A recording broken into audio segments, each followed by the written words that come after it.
We are coming to you from the city beautiful, Chicago, Illinois, where this afternoon, WGN Sports presents White Sox baseball. It's Paul Konerko, Alex Rios, Adam Dunn and the Sox as they get set to take on Joe Mauer and Ron Gardenhire's Minnesota Twins. Hi, everybody, and welcome. With Steve Stone, I'm Ken Harrell. Since we get set to bring you Game 2 of this abbreviated three-game set, as you know, the opener on Friday got weathered out. It was just very cold. In fact, it was cold yesterday, especially the last 4 innings. They won that ball game 2-1 in 10 innings, and our offense is just not clicking. You can't really sugarcoat it. The offense has been a huge problem. And when you take a look at all the major categories that you have to be successful, you can see where the Sox rank. On base percentage, they're last. Batting average, they're 12th. Hitting with runners in scoring position, they're last. And strikeouts, they're 10th. And add a little porous defense to that, and you'll realize why this team is struggling. Well, in the past, Minnesota's been very tough on us because of a big reason. They had such a great farm system. Every time somebody went down, they were able to plug guys in. Not so much now. No, they've got a brand new starting outfit, but they're in the minor leagues. And some of the older guys they have up here are probably going to be gone. We're going to take a look at Aaron Hicks because he's one of their bright spots. In fact, they traded away Revere and Span to open the way for Hicks, who had a great spring training, but he's come into this year and he's got 2 hits. He's got 40-some at-bats, and this is a guy doing absolutely nothing after terrorizing people in Florida. So this team needs some arms. They traded away a couple of very good players to get him, and everybody says Justin Morneau might be the next to go. Let's win one. All right, sit back, relax, and strap it down. White Sox baseball coming your way. Go White Sox! White Sox! White Sox! White Sox!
Xfinity, your home for the most live sports. Today's game is available in Spanish on your SAP audio setting, provided by 97.5 FM ESPN Deportes, Chicago's first and only FM Spanish language sports radio station. So on a chilly day, but a very sunny day here in Chicago, Minnesota comes in at 7-7. Our Sox come in at 7-10, but only 2 games out of first place, despite having a difficult road trip and 1 bad game here at home.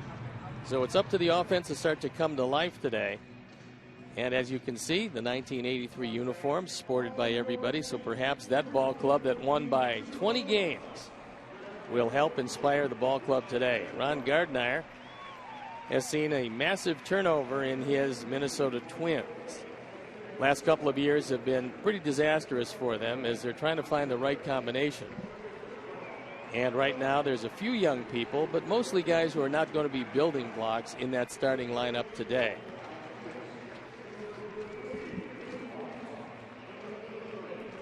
So we take the field and we'll take a look at how Ron Gardner is going to line up his Twins. It's going to be Jamie Carroll leading off at second, Joe Mauer the DH with Josh Willingham in left field, Justin Morneau at first, Ryan Doumit is catching, Trevor Plouffe at third base, Oswaldo Arcia in right field, Aaron Hicks in center, and our old friend Eduardo Escobar at shortstop. The defense is brought to you by Toyota. Let's go places. And it's Alejandro Diaz in left, Dwayne Wise in center, and Alex Rios in right. Left to right in the infield, Gillespie, Ramirez, Keppinger, and Konerko. Tyler Flowers with the nod behind the plate, and Gavin Floyd goes to the hill. Has not been a particularly good year for him, looking for his first win. Opponent's batting average of .344, and that's a robust number. In lifetime against these Twins, he's 6-11 with an ERA of .571. So even in some of their struggles the last couple of years, Gavin has not fared very well against them. However, it is a different look for this Twin team these days. And hopefully Gavin will have the best of it today. So the umpires for the game is Todd Tishner behind the plate. Dale Scott is at first. Bill Miller is at second. And C.B. Buckner is at third. So with 52-degree temperatures, much better than it's been the last couple of days, we're ready to kick it off. So I'm ready to turn over to my play-by-play partner, Ken Harrelson. All right, Stevie, thank you very much. And once again, good afternoon, everyone, and welcome to White Sox Baseball right here with WGN Sports. Glad you could join us for the finale of this brief, what has turned into a 2-game set. 39-year-old veteran Jamie Carroll gets set to lead it off. Twins come in at 7-7. They are 3-4 on the road, while 4-3 at home. So our 30-year-old right-hander, 6'6", 235 pounds. First pitch taken for a strike. Outfield for the most part, straight up and fairly short. Jamie most likely is going to hit that ball to right or right center field if Gavin stays away. That just misses. And here at the ballpark, 330 down the left field line, 335 down the right field line, 375 in the gap, sent 400 straightaway center.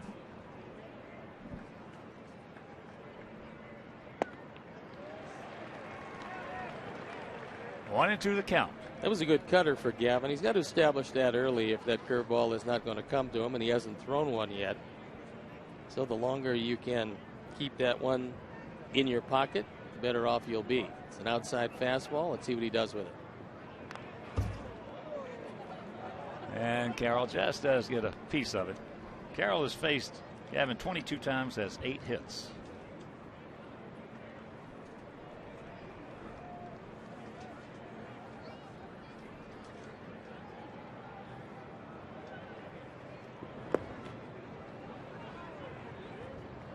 Two and two. And Sox nemesis Joe Mauer on deck. Different looking Twin ball club. A lot of guys are gone from 2012.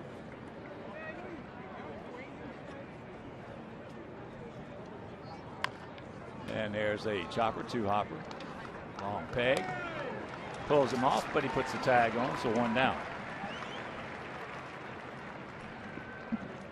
Gillespie made a great play yesterday and got the out at home plate.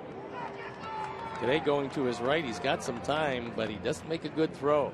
Nice play by Paulie on the other end to get Jamie Carroll. So here's Maurer.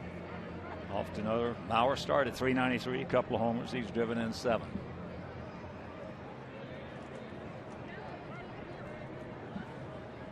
Joe Maurer, 30 years old now, as he takes first pitch strike. Some of those guys gone from last year. We certainly are happy to see them go. When you talk about Span and Revere, and Alexei Casilla played well against us.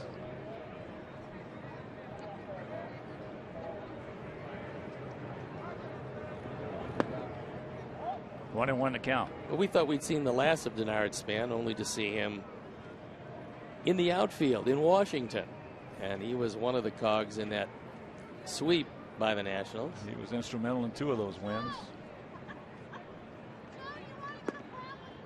2 and 1 to count. Maurer has hit Gavin pretty solid. 19 for 43 with 3 homers. I've got to believe that Gavin is not the Lone Ranger. Joe's hit a few of them. Little soft comebacker. So 2 now.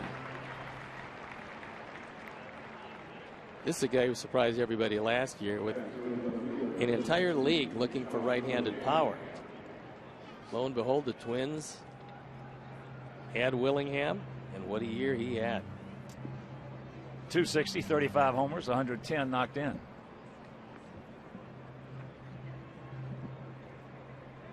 And he is 4 for 14 lifetime off Floyd.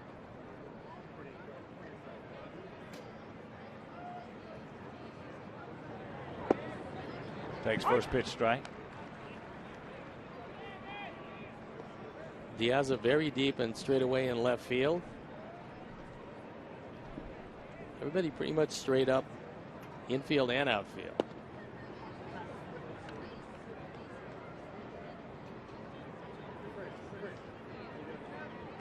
A beautiful, beautiful day here in the city. Beautiful.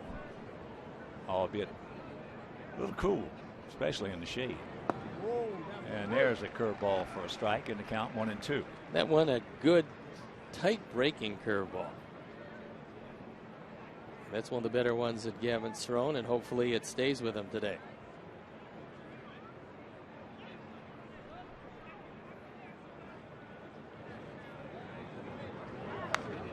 Oh, he was all over it, and thank goodness just underneath it.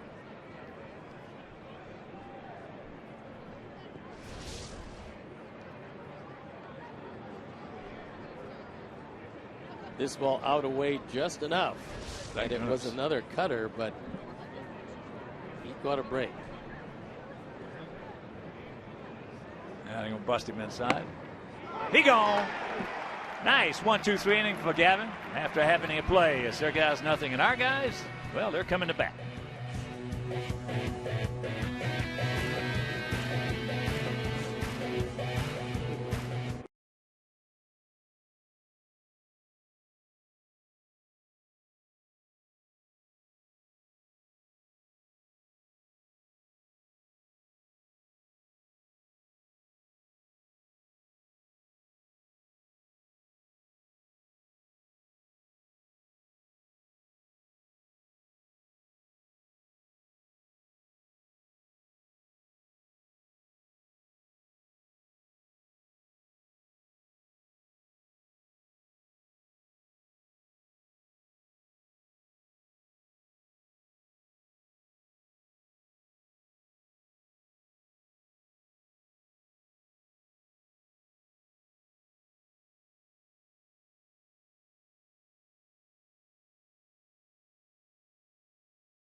One's going to line him up today with Diaza leading off. Keppinger, who's struggling, hitting second. Then it's Rios, Konerko, Dunn, Ramirez, Gillespie, Flowers, and Wise rounds it out.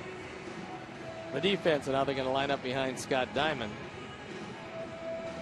Left to right, it's Willingham, Hicks, and Arcia. In the infield, Plouffe, Escobar, Carroll, and Morneau. Ryan Domit behind the plate. And Scott Diamond on the hill. Diamond has struggled this year, but he's just had one start. He's struggled lifetime against our Sox at 2-4 with an ERA of 5.19. So a lot of left-handers in the lineup against him. Let's see if we can get to him today.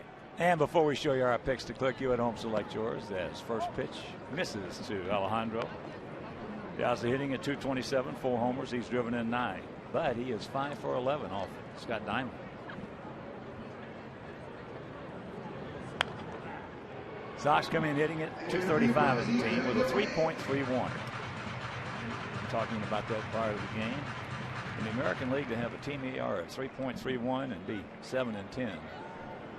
Tell you that the offense has not been clicking. Yeah. Pretty hard to believe because that's some squandered, very good pitching. There's a strike. Oh, it looked beautiful yesterday when Alejandro Diaza led off with a home run against Vance Worley. Unfortunately, that would be it, dropping a 2-1 10-inning affair. And the count evens at 2. Love these retro uniforms. Bring back a lot of memories.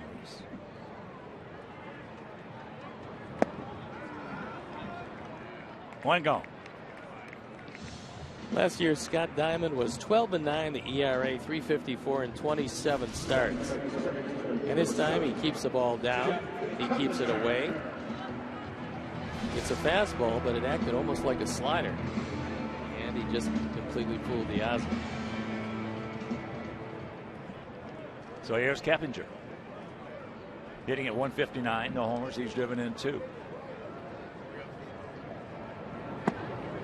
Takes first pitch strike. He has faced Diamond 3 times, has 2 hits, one of which stayed in the park. Jeff said one of the reasons for that 159 is he's been dipping his back shoulder. And when your first move is up, you're going to hit a lot of balls in the air. Well, as a rule, when your hands come forward, the shoulder's going down. That's the one, if you're talking about a mechanical thing and a swing, that's the one thing that hitters have to really work hard on. Keeping their hands back.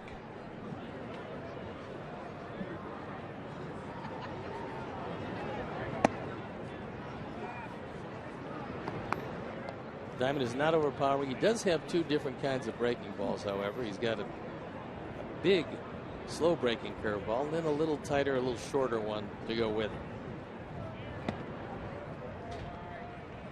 3-1. This is one of the areas where we have not been particularly patient, and that is drawing walks. And if Keppinger draws one here, it will be cause for celebration. Ball hit hard. Meanwhile, they got a man there. So with 2 out, let's check out our picks to click this afternoon. Jim Angio, our director and the crew. Well, they went with Tyler. Steve's going with Alexei, and Jim and Kathy, Jim Jr. and Jeff Canatero and I, we're going to go with Adam Dunn. Try to get him out of this funk that he's in. Jimmy Olsen.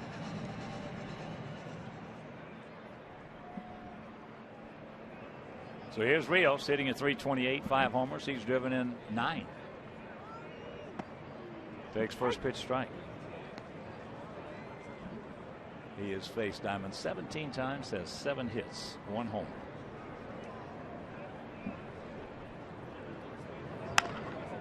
Out and around it.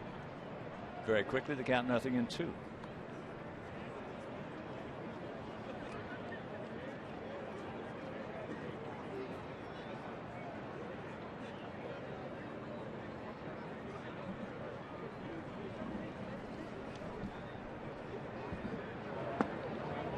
Just off the plate.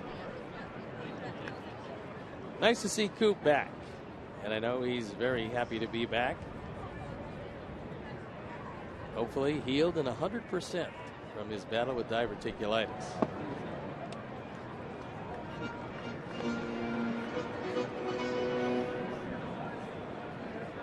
2 out, 2 balls, 2 strikes.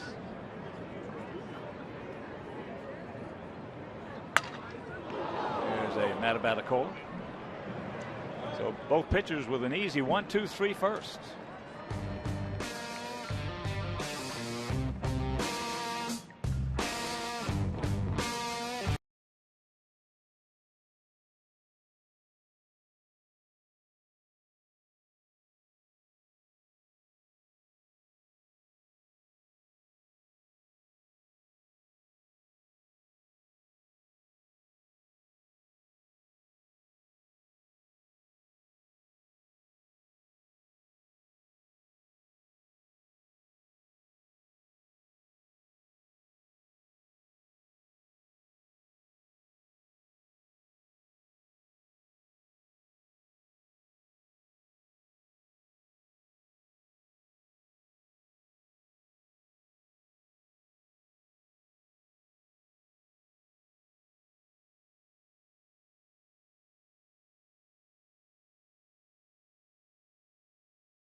Morneau, Galmet, and Plouffe to face Gavin Floyd. Morneau hitting at .268 with a homer, and he's driven in 7. Last year, Justin hit .267, 19 homers, and knocked in 77. He was coming back from all the concussion problems and some wrist difficulties. Says he's entirely healthy this year. He just missed that one. Now that wind, knocking it down, bringing it back. 1 out. And a reminder, tickets for the 2013 season have been greatly reduced for nearly all games, and the schedule is full of great matchups, promotional nights, family Sundays, and post-game fireworks. So purchase your tickets today by visiting WhiteSox.com or calling 866-SOX-GAME. Ryan Doumit had a big double in yesterday's game. Switch hitting, part-time catcher. Much better hitter right-handed than left-handed. Had a nice season hitting at .275 with those 18 homers and 75 knocked in last year. Nice year for a switch hitting catcher.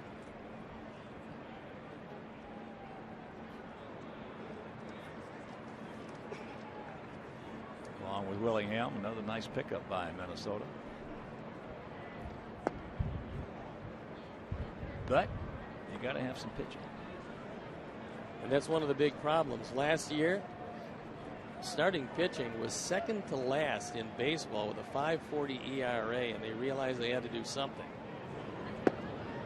Well, they did. They picked up an outfielder and a catcher. And, well, they also picked up 3 young pitchers for Span and Revere.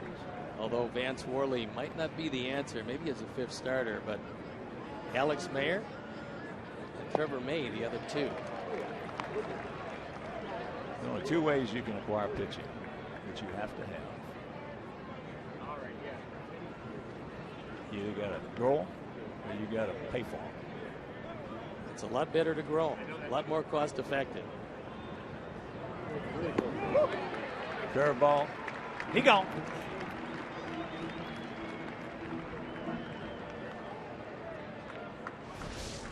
Good breaking ball down and into Doumit. He swings over the top as this one disappears. And 5 straight outs for Gavin Floyd. And here's Plouffe, 26-year-old third baseman, hitting at 208. A couple of homers. He's driven in 4 off the end of the bat. You know, last year he went through a streak that was unbelievable. He hit 18 home runs in 39 games.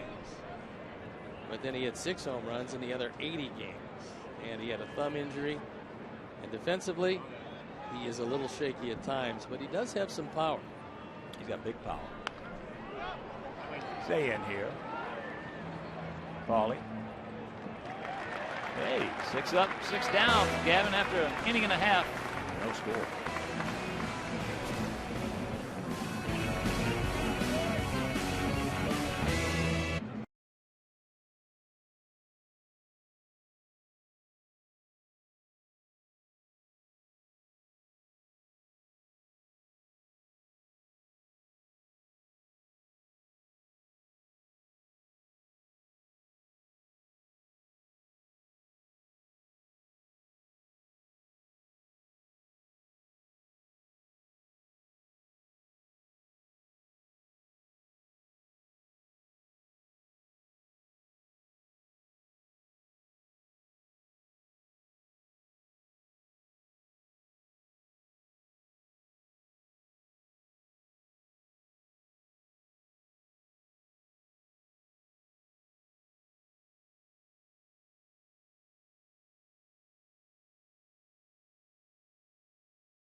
Chevy dealers for their support of local youth baseball leagues. Local Chevy dealers are supporting over 30,000 young ball players in their communities through the Chevy Youth Baseball Program. Since 2010, Chevy dealers have been providing numerous leagues with equipment kits, instructional clinics, and much needed financial support. So from the big leagues to the youth leagues, Chevy is truly the official vehicle of baseball.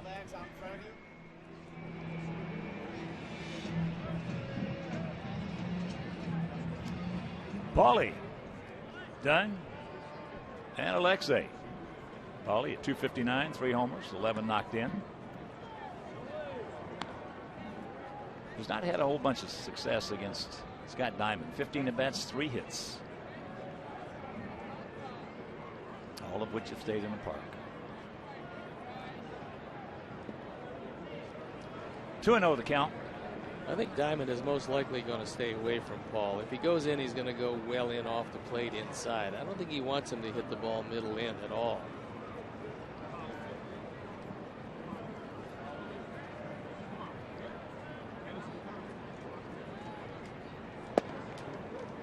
There's the strike. Pretty good spot for a 2-0 pitch when almost everyone in the park is guessing fastball. He got one, but he put it right on the corner.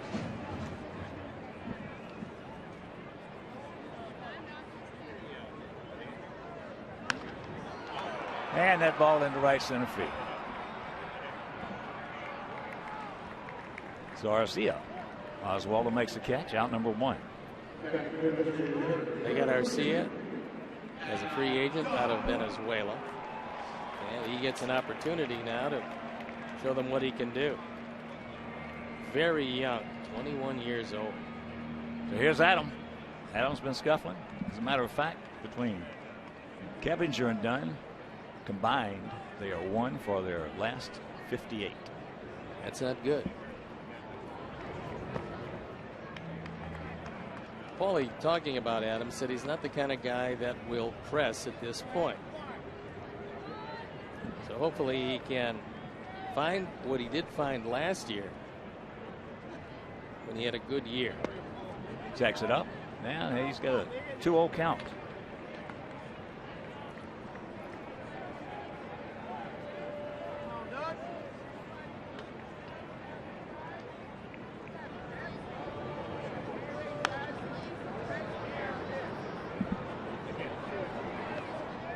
Diamond throws straight over the top, so for a left-hander, you're going to get a pretty decent look at it.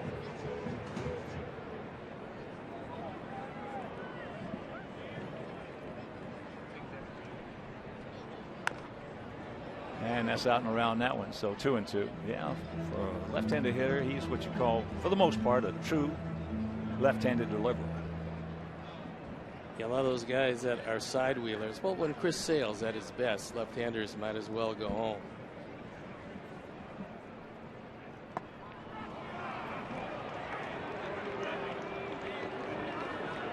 Second strikeout for Diamond as he threw a high fastball right by Adam. That's been the MO, get ahead of it with breaking stuff, and then get 2 strikes, throw the fastball up. Only got a couple of choices. One is to lay off, or two, he's either going to pop it up or miss it.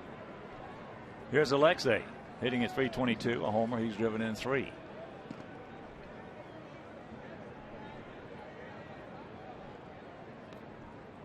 Diamond, a pretty good Rule 5 draft. He came from the Atlanta organization in December of 2012, meaning they didn't protect him on the 40-man, and so he cost Minnesota very little.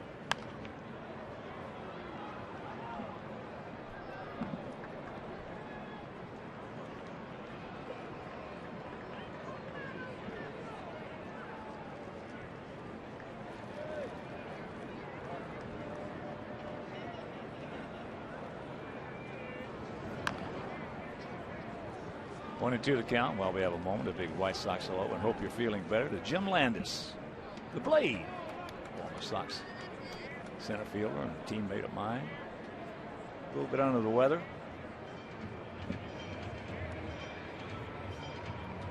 Blade's a good man. He could go get him in center field. He was one of the better defensive center fielders around. Yeah.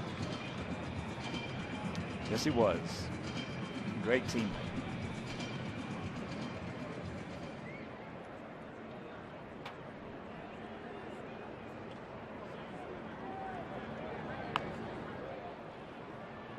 Checks it up, fouls it off. I remember a game in Yankee Stadium. He was playing center, I was playing left. Mickey Mantle was at the plate. We had a right-hander named Dan Pfister who had a great curveball, but the only thing was, every time he threw it, he stuck his tongue out. So you just look at his mouth and you knew when the curveball was coming. He couldn't break the habit. So Mantle hit one and he slammed his bat down and broke it as that pitch is popped up. So another easy inning. 6 up, 6 down.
uniforms from the 1983 White Sox, and here's one of the prominent members, Mike Squires. Mike, happy to have you here, buddy. Glad to be here, believe me. These uniforms bring back a lot of memories. Oh, yeah. It doesn't seem like 30 years ago, but, you know, time flies.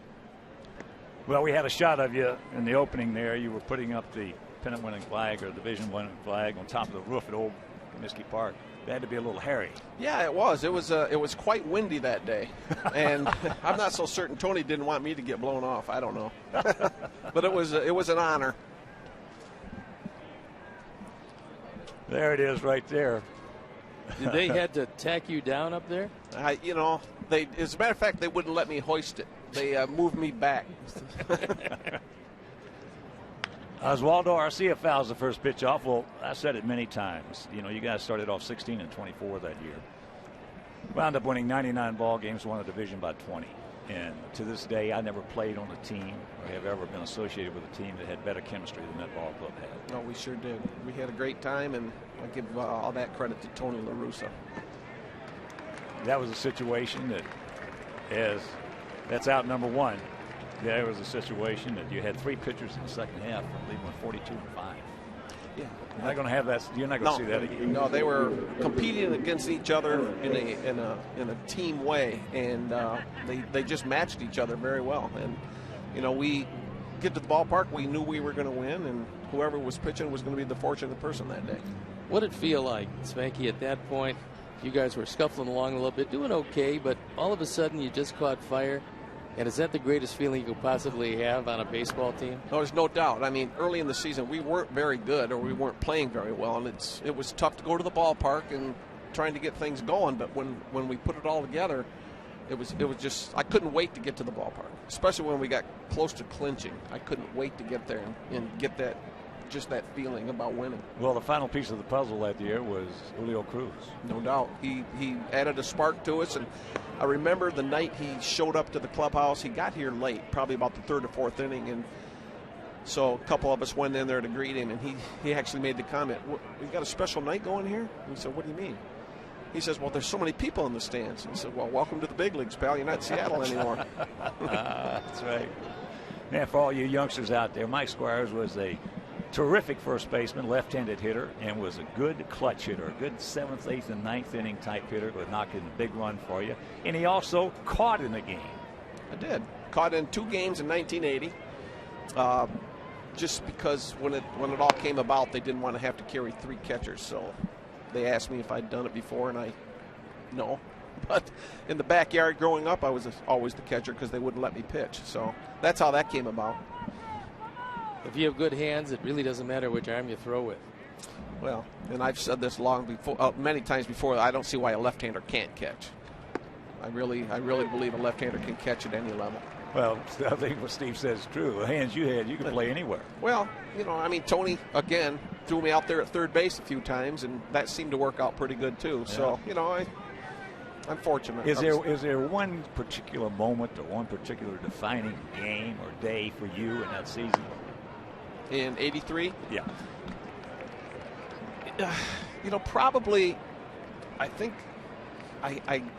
there was a hit and run play. I was batting in New York with Greg Walker on first base, and the Yankees were expecting the sacrifice bunt. And Tony put on the hit and run, and I hit one to the gap in right field, and Greg Walker scored.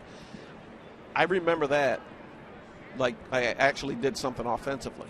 But other than that, it was the night we clinched. That was the big deal. Arrowhead to sacrifice fly.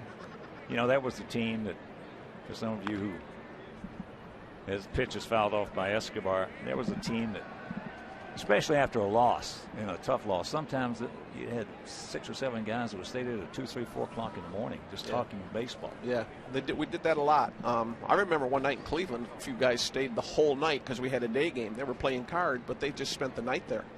And, you know, playing cards, talking baseball. Team parties. We'd have a team party quite often. Tony would make us show up to a team party just for unity. Yeah, we had a team party the other day in Toronto, and I was telling the guys at that party that 83 club used to have one almost every road trip. We did. Almost every road trip. Sure Somebody would throw a party or get together and say, hey, come on, let's go have a few cocktails, a few beers, and tell some lies. A lot of it went on. Hicks fakes, does not go now to the throw, but he is back. Well, Mike, tell your fans out there and some of the people doing what you're doing now. Well, right now I'm my title is special assignment or special assistant to the general manager with the Cincinnati Reds, Walt Jocketty. I've been with Walt for going on 20 years now in St. Louis and now in Cincinnati. But I got to know Walt when I was playing AAA ball in Des Moines, Iowa with the White Sox, and we've become friends, real good friends since then. So I've been working for him for quite a while. Well, Walt's one of the better GMs in the business. Yes, he is. And you guys have a pretty good ball club over there. On paper, we're really good. Right now, we're struggling at about 500, but it's a long season. Anything can happen. Tell us about Votto. What's the power outage? Well, he finally hit another home run last night. I think Joey is such a competitor. I don't really know if he's concerned about the home runs. He hits the ball the other way quite often, and he's getting his base hits. But and this is just me, I don't know this for a fact. I'm guessing his leg he's still a little concerned about his leg because he had that bad injury last year and missed probably 6-7 weeks. I think he's just getting to feel more comfortable with his legs. One of the things that I said when they made the deal was an important part of your ball club is going to be Shin-Soo Choo. And since coming over in your ballpark especially to a new league, this guy's a terrific player, and he's putting together a pretty solid year for you. This guy's a terrific athlete. And when they asked me if I thought he could play center field, I honestly said, yeah, I think he can. We had Drew Stubbs playing center field, who covered a lot of ground, but, he didn't go up, back, or in real well. Chu gets a really good read on the ball, and he covers a lot of ground, but not as much ground as Stubbs did. But he's still he throws very well, he runs well, and he's a leader. Well, so he threw 95 as a pitcher, so you'd have to figure he's got a pretty good arm, and he played right field for Cleveland, did a great job there, but he just hits the ball consistently, and your guy's park is very much a hitter's ballpark. Yes, he can go out of the ballpark, left field, right field, takes his walks, gets hit by pitches. He's just a team player. And I did notice that Chapman gave up his first run of the year, so it's about time to trade him. Well, while his value is as high as it's going to be. Probably. I'm sure some GMs will call and ask Walt if he wants to move him, but I don't think Walt will go that route. Well, we're certainly happy that you recommended Chu to get out of there and get over there in the National League, because he absolutely just killed us with Cleveland. Yeah, and he's continuing that, doing it with everybody in the National League now, and I'm glad that we have him. He's a plus for us. Prior to today's game, as there goes the runner, and Carroll fouls it away. You and the Dibber threw out the first pitches. Yeah, that was it's good to see Jerry again. Haven't seen him for 10 years since the last time the '83 team got together, and he's still got bow legs. Oh yeah, he told me he actually had one straightened. I don't think so. Look at here's a threesome that'll beat a full house right there. Harold, you see what Harold said earlier? He said that's the first drink he ever had after the clinching in '83. Yeah. Well, Mike, we want to thank you, buddy, for coming in. We want to thank you for the friendship that we've enjoyed over the years, and we want to thank you for your contributions to that wonderful '83 season. Well, believe me, I want to thank the Chicago White Sox and the fans and Jerry Reinsdorf and everybody involved. It's just been great, and I really appreciate them having us back and still considering me part of the team. Mike Squires, terrific guy, terrific scout now. 2 out, 1-2 the count. No score here in the top of the third if you're just tuning in. In fact, there are no hits in this ball game. The only base runner you're looking at him a while ago was Aaron Hicks at first base, who walked. You don't want to walk a guy who's 2 for 48. No, and I wouldn't be surprised if he's going here, because if nothing else, you don't throw a strike, you bail out Carroll, and he can lead off.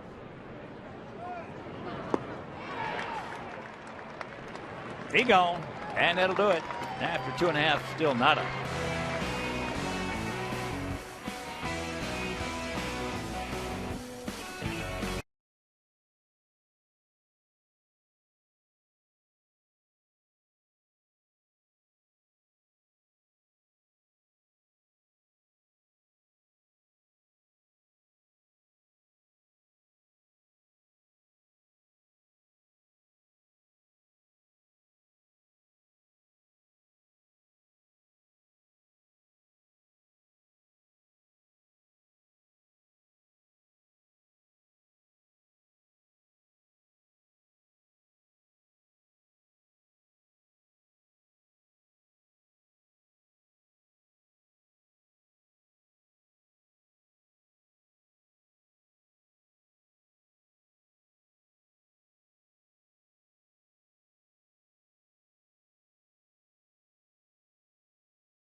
Bullhead Day.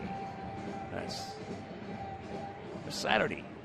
First 20,000. Right here, we're in the bottom of the third, no score. Scott Diamond has retired the first 6. And we were talking about Jim Landis playing center field in Yankee Stadium when Mickey Mantle hit a high fly ball and he slammed his bat down and broke it. He thought he had just missed it. I'm watching Blade and he keeps backing up, pounding his glove, backpedaling, pounding his glove, backpedaling, pounding his glove. First thing you knew, he wound up at the 461 sign and the ball went about 18 feet over the fence. That's how strong Mickey Mantle was. And Blade looked at me and I looked at him. He couldn't believe it because his back was right up against the wall. That was a tough place to hit the ball out in that old ballpark. Oh boy, old Yankee Stadium.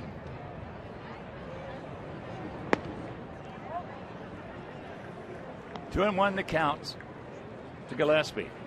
Connor hitting at 324. What a nice play he made yesterday. And at the time he made it, it was a sensational play. Well, he also was able to avoid hitting the runner in the back, which from where he was on one knee at third base was quite an accomplishment. And then eventually, Paulie made a terrific over-the-shoulder catch to get out of the inning to preserve the 1-1 tie to that point. Here's a shot. Short hopped. Morneau.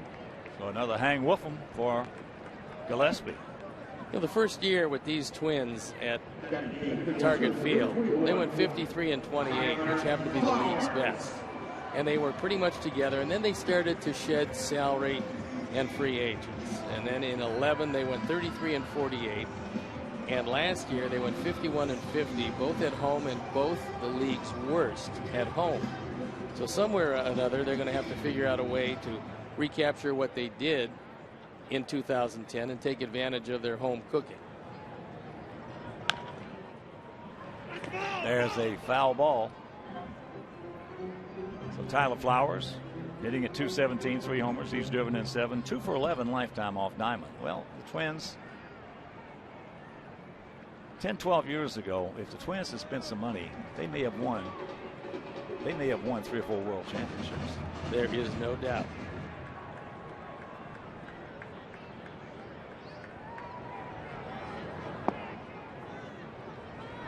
Oh, and 2 the count. They've got 3 new coaches this year.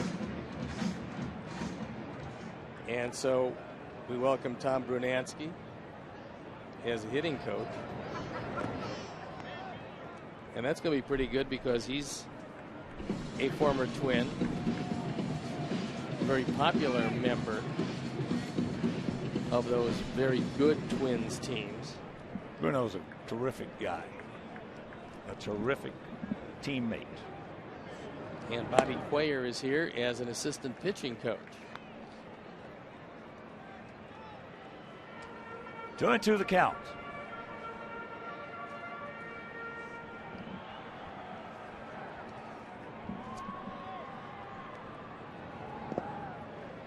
It's full.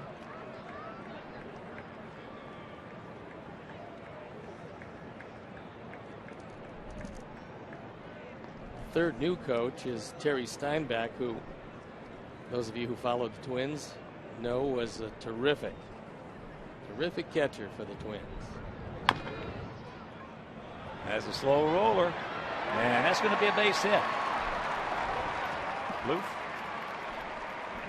He wasn't going to throw him out anyway. Nope. So you can cancel a post-game show. Well, he figured it was going to be do or die, bare hand and throw in the same motion. But Tyler, for a catcher, runs pretty well. Loof is not the best defender around, but there's very few guys going to make that play successfully. So here's D. Wise.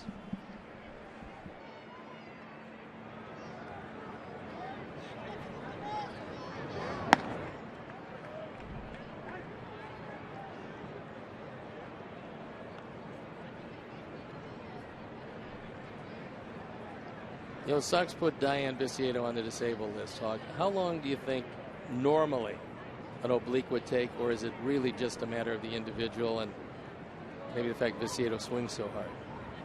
Well, the last part, you just hit it right on the head. When you get a guy that swings that hard, it's like a fingerprint. It's all about the individual. But a guy who swings that hard, you got to be extra specially careful with him.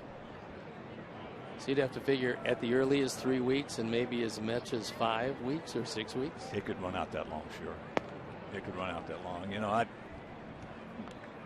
Times were different back in those days when I played off and on 6 years with one. And it's no fun. It's absolutely painful. That's the only word you can use for it. It's very painful.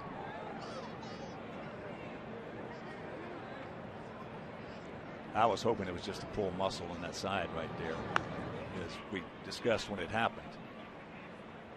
Because if it's an oblique, it's just amazing how for years and years and years the oblique was almost a non-spoken word. And the last 5 or 6 years, it's coming out all the time, and with pitchers as well. And when you get it, it's very difficult to get rid of. I don't think you ever get rid of it. I think it lingers there. It's just to the degree that you become used to it mentally. Kicks it right over to him, so they'll double him up. Ball hit hard by Wise. Meanwhile, we'll go to the fourth, no score.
Cellular Field.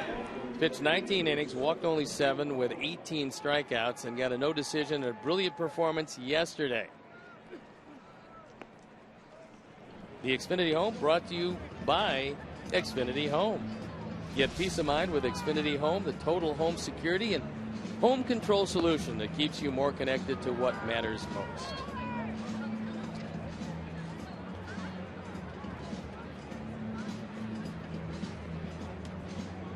Bauer, Willingham, and Morneau. Heart of this order here in the top of the fourth inning. They gave Joe a huge contract. Upwards of $184 million, I believe. And to keep him healthy, they don't want him catching a great deal. He's very good at it, but they use him as a DH and a first baseman. Now he's very good at everything he's ever done. He is just one terrific athlete. Almost to the point of storybook. Yeah, you look at his accomplishments as a high school athlete, you realize he pretty much could have done whatever it was he wanted to do. Terrific football player, basketball player. Just you name it. 2-1 to count. Well, last year he played the most games he's ever played, 147. And he played 42 of them as a designated hitter. He played 30 of them at first base and caught the rest of them. But that was a way to make sure that he stayed healthy all year long and he didn't have too much pressure on his legs and back. Can't get that one. Well, he could have gone anywhere he wanted to in football. I think he received a scholarship from Florida State to play quarterback. And he also drew interest from Rick Majerus, who was then the coach at Utah in basketball. I think he made a pretty good choice. Yeah. Yes, he did. Just got a piece of that one. One of the things that he has not been able to do is consistently hit the ball out of target field. And I think by hitting him second, you accentuate what he does best, which is make contact. And you're not looking for a huge run batted in year from Mauer, because he's going to be as good a table setter as there is for some of the big boys in the middle. Teschner started to come up with that right arm. Meanwhile, full count. Take a look. That ball had the lowest recesses of the low part of the zone.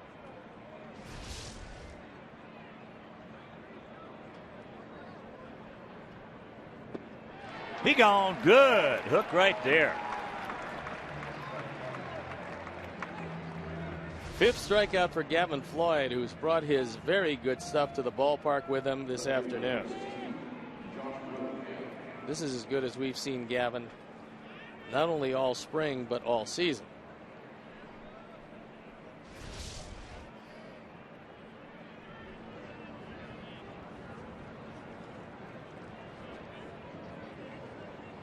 Here's Willingham. Called out on a fastball this first trip.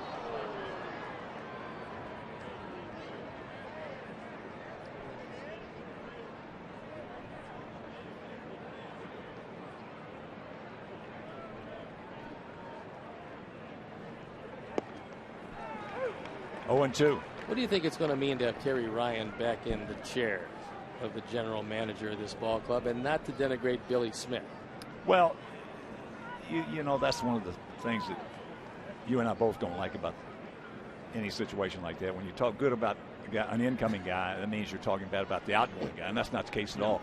Billy Smith just ran into an absolute negative buzzsaw with the injuries they had. I've never seen a team in my entire 54 years in this game have as many of his star players go down as Billy Smith had. So, okay, he had to pay the price for it.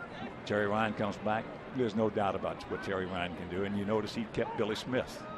So they're going to be continuing work. And it takes them some time now. But they're going to have to spend some money over there. I mean, it's just that simple. They're going to have to spend some money. And whether ownership will allow them to do that, which they haven't in the past, I don't know. Well, they signed their own players to big money deals. Morneau is in the last year of what was an $80 million contract. Mauer had the overwhelming contract, as you would expect for the face of your franchise. But it's a question of developing some young arms, and they don't have a whole lot of them. And one of the reasons why they're hoping for a huge year out of Morneau is they've got to get some arms in return to help build that system. Well, if you're talking about, as there's a bad pitch right there, a hanger. He's lucky it stayed in the park. So that's the first hit for Minnesota. If you're talking about the financial capabilities, first of all, every team in baseball now is making money. That's number one. Number two is the Pohlad family. If you're talking about a family owns team, maybe probably is the richest of any family in baseball. They are right up there and have been for quite some time. And yet, but they're going to have to let some of it go. Morneau, he just missed one his first trip.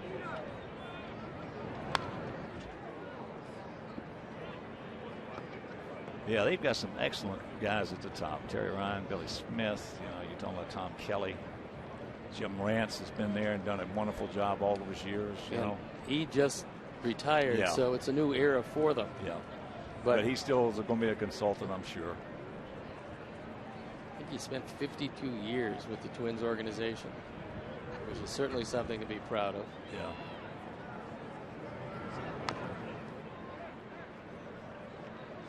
Pull the string on him. Got a perfect double play situation if you can get Morneau to hit the ball on the ground.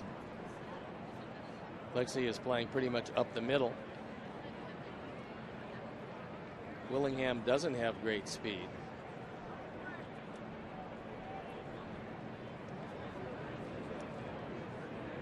Justin Morneau has big power.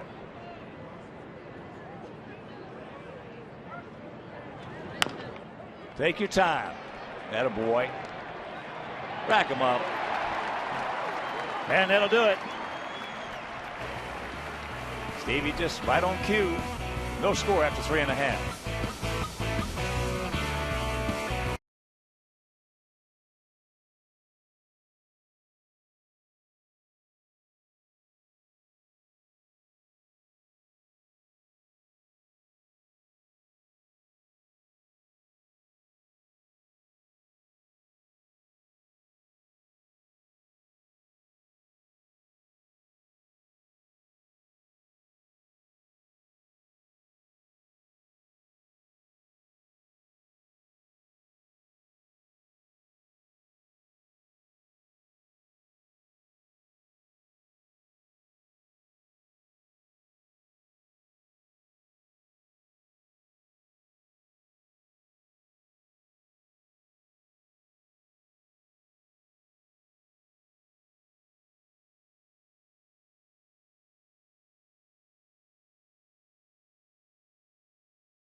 Sponsored by Jeff Vukovich, your local Nationwide insurance agent serving the area for 34 years. So to join the nation, visit jeffvuk.com. Nationwide is on your side. Now, second time through the order, let's see if our boys have a little better luck with Scott Diamond, who's always had problems with the Sox. Although the first time through, unlike Gavin Floyd, he just buzzed right through the lineup, giving up just the one hit. Corners in close. Diaz struck out his first trip. Totals on the board identical. 0-1-0.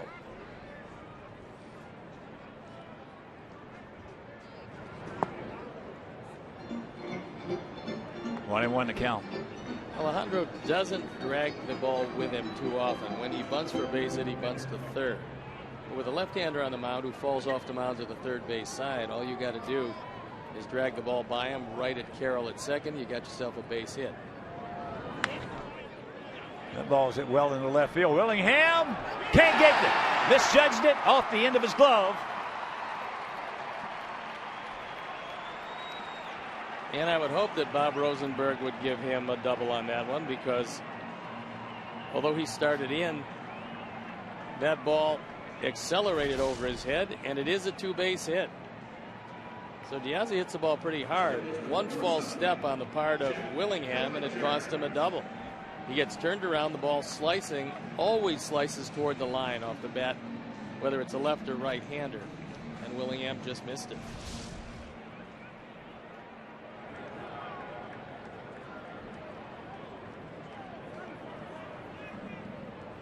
So here's Keppinger. Now he's got a job to do.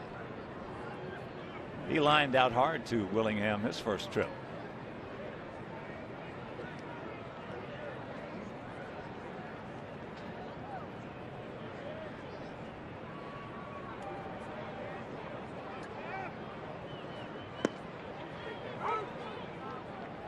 Made the move, couldn't pull the trigger. 0-1 the count.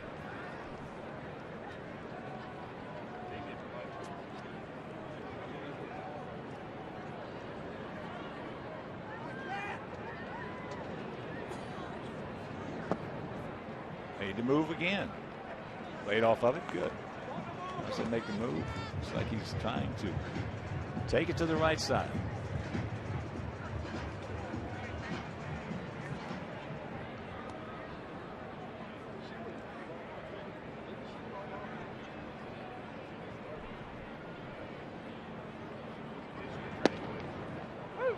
Wow.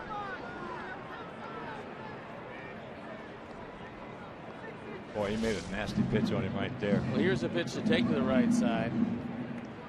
Actually has a little cutting action on it. And he got the benefit of the call of Todd Tischer.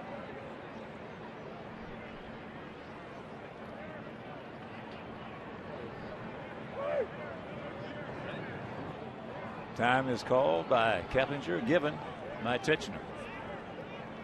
Normally a pitcher in this situation is going to want to keep the ball inside on the hands of Jeff Keppinger because he wants to end this at bat with the odds at second base. Let's see what Domit wants. In the dirt, and he's going to get there. That was about a 51-footer. Well, for Ryan Domit, he did a great job of just getting his chest protector to block the baseball because when a ball bounces this far in front of the plate, you've got some problems. He just steered that curveball right into the ground. And on the wild pitch, mission accomplished. Domit took it right off the bottom of the forearm, top of the wrist. Now just contact, Jeff. Full count. They're still into the corners, but back in the middle. Going to concede the run to try to stay out of the big inning.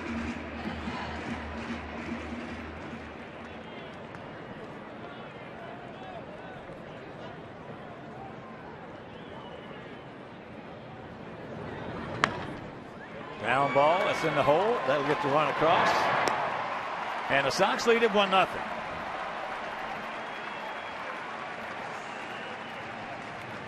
So we get misplayed line drive by Willingham. Wild pitch. And there's all kinds of ways to score a run. There's one of them. RBI number 3 for Keppinger. And with the job done with the wild pitch, he could swing away, little infield back, drives home the first run of the game.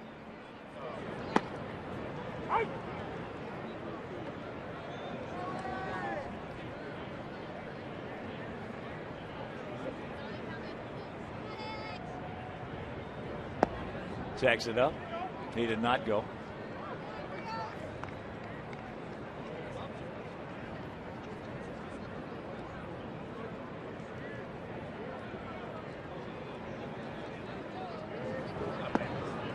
Another good checkup. Alex shattered the bat the first time up. They're playing him absolutely straight up, as they've done with most of our hitters. Good eye. 3-1. Now you're going to get a good pitch to hit. And there's Alejandro after his double and run scored. Made another good pitch right there on 3-1. Got a break on that call.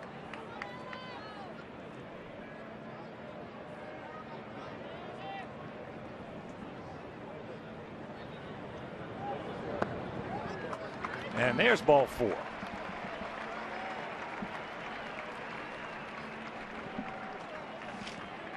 And you can stop by Bacardi at the Park at US Cellular Field at the Gate 5 Plaza. Bacardi at the Park offers a full menu from Gibson's Restaurant Group and opens 4 hours prior to all home games.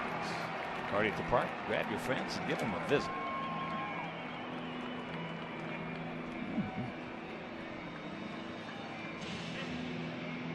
First walk issued by Diamond. And here's Paulie. Paulie hit the ball hard, but into right field for the out. Diamond knows that we don't have a lot of base stealers, but one of the ones we do have is at first base.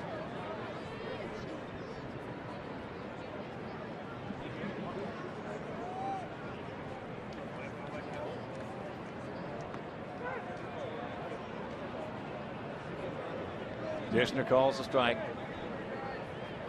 on the swing. 1-1. Check it, 0-1.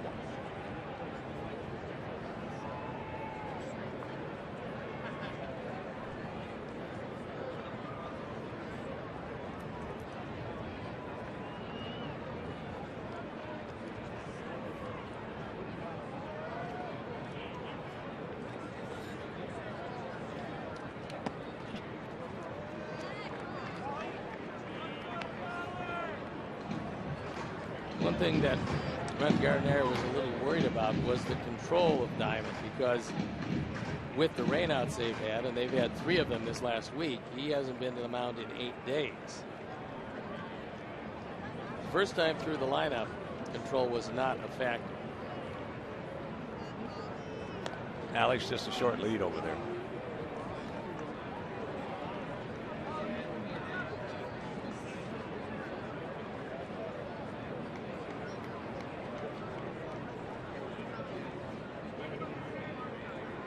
First and third in Paul.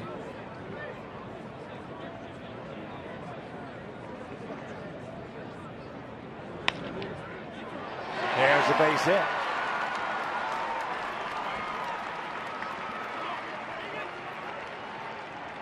So 2 on, 1 out, 1 in, and here comes Adam.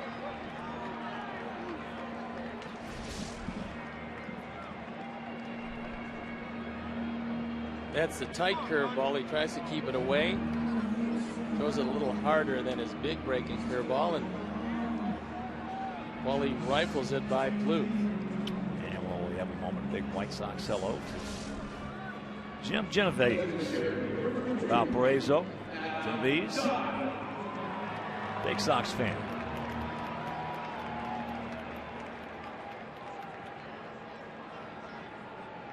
So Adam struck out his first trip. Good check right there. Took that pitch nice.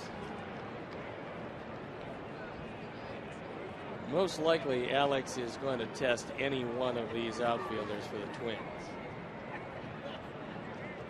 They have decent but not overwhelming arms.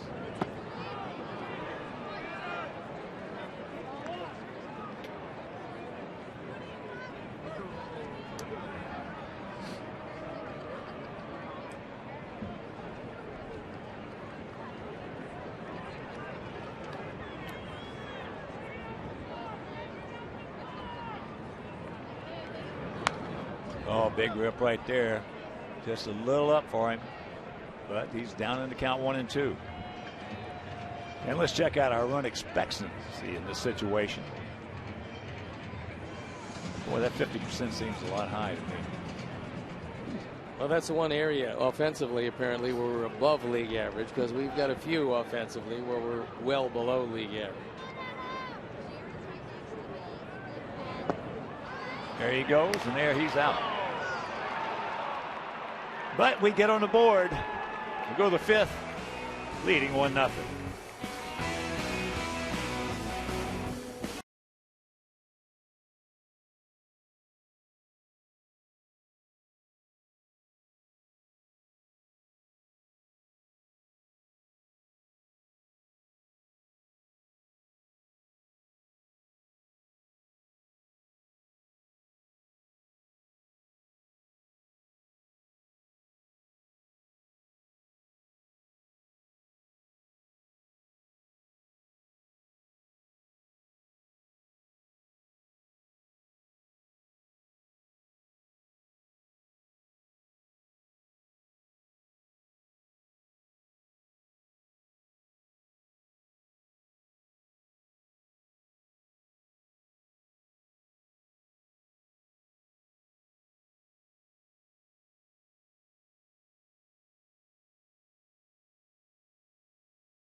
for everyone. Fifth Third Bank, the Curious Bank. Member FDIC.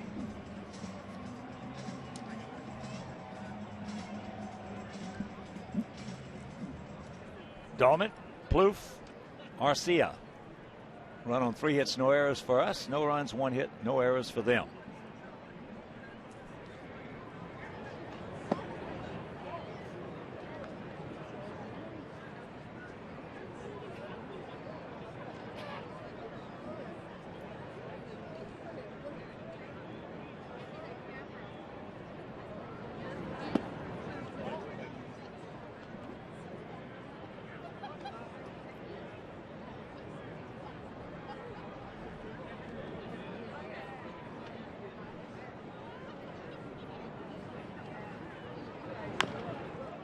Out and around it, get over there. Had a talk with Bert Blyleven before the game today, and he was talking about the wonderful experience that he had at the World Baseball Classic. He was the pitching coach for the team from the Netherlands. And he went to Taiwan.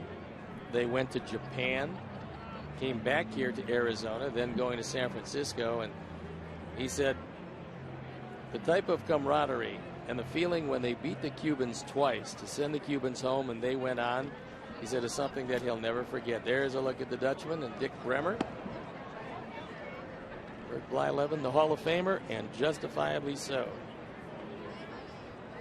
Way overdue. Indeed. Way overdue. Man threw 60 shutouts. Not to mention 3,700 and some odd strikeouts. Not bad.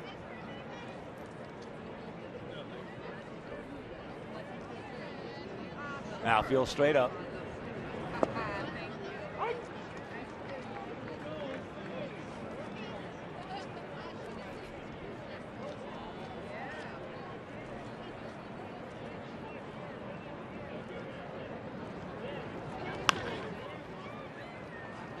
On the short hop.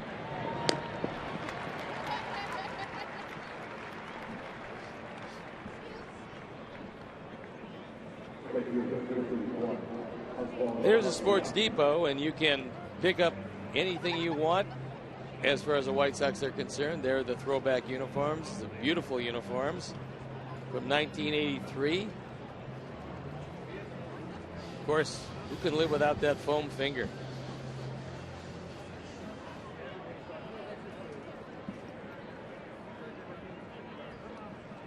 Here's Arcia. Struck out his first trip. Talking with Ron Gardner before the game, he said, look, we've had 3 rainouts or snowouts or cold outs. He goes, I got to get these guys some playing time, and that's one of the reasons Arcia's in the lineup. That's into left field. Piazza back at the edge of the track. Nice 1-2-3 inning. We're halfway home leading 1-0.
Contemporary solutions for a better banking experience for everyone. Fifth Third Bank, the Curious Bank. Member FDIC.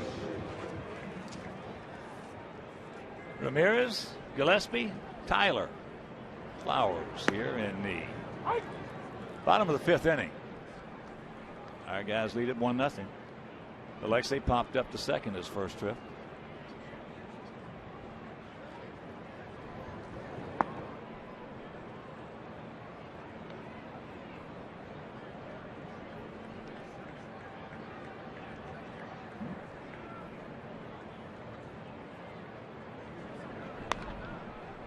And the count 1-2.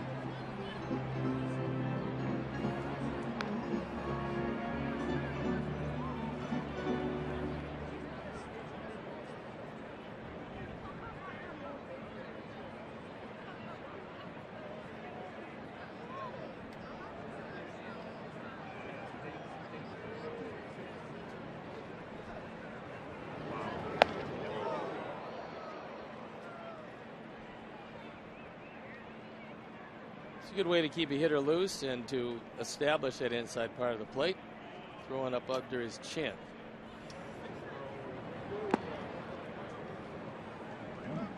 One out.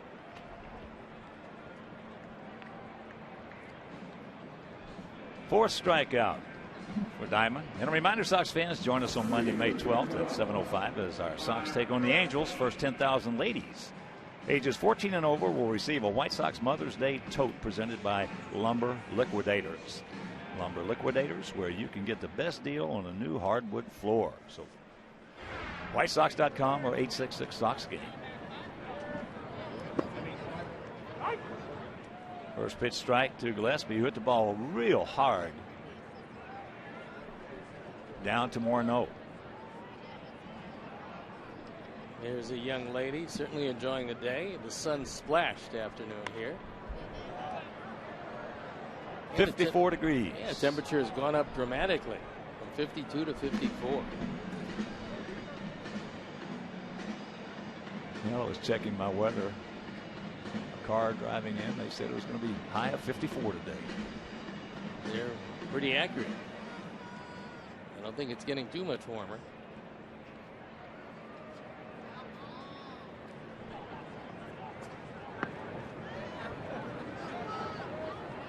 So, fifth strikeout, 2 down. Diamond has been pretty good today. Gavin Floyd just a touch better to this point.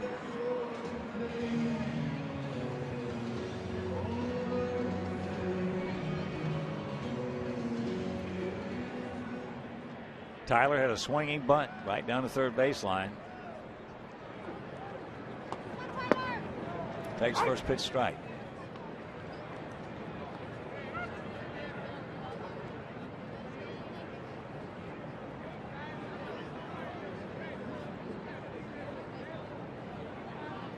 Decent pitch total at this point for Scott Diamond. And you're right. We are number one, young fella.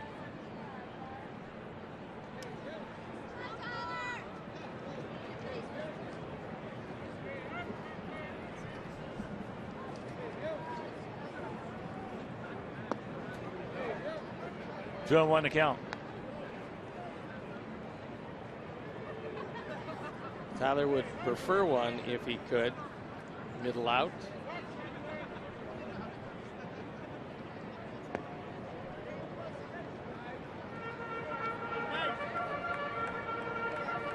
Right here. So that's the kind of series it's been, with one cold out. And yesterday it was freezing. Today a little bit better. Full count to Flowers. Gavin Floyd has had just remarkable stuff through 5. He's given up just 1 hit. And everything is working against a team that has really troubled him. They're 6-11. So that's the third walk issued by Diamond.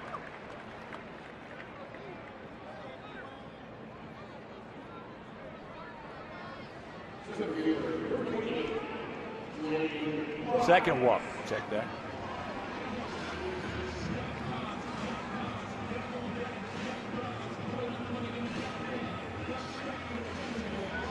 And here's D. Wise. Hit the ball hard, but he hit it into a 6-3 double play.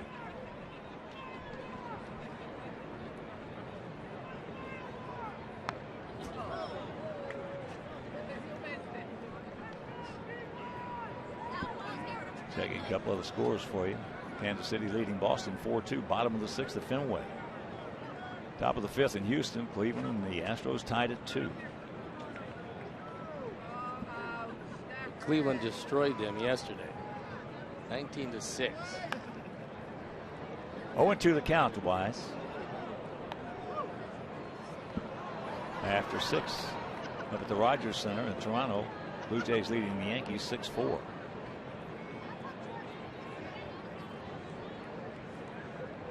Dodgers were trailing. They now lead Baltimore 5-4. Bottom of the 5th at Camden Yards. That was after dropping a doubleheader yesterday. Dodgers off to a slow start at 7-10.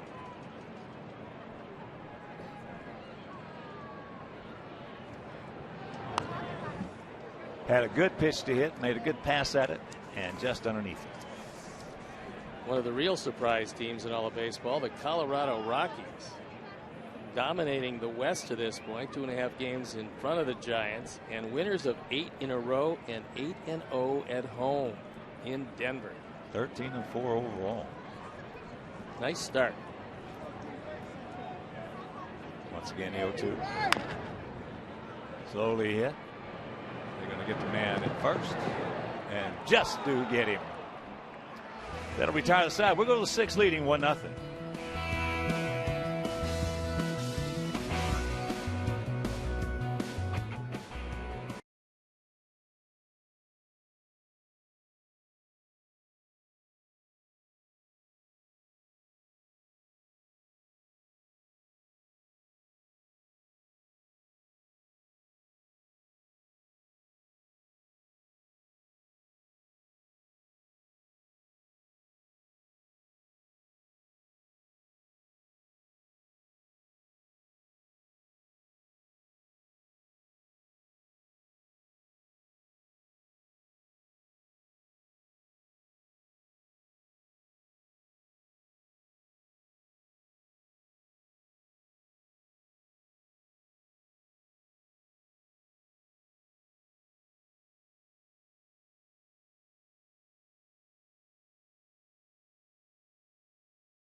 Is provided by 97.5 FM ESPN Deportes, Chicago's first and only FM Spanish language sports radio station.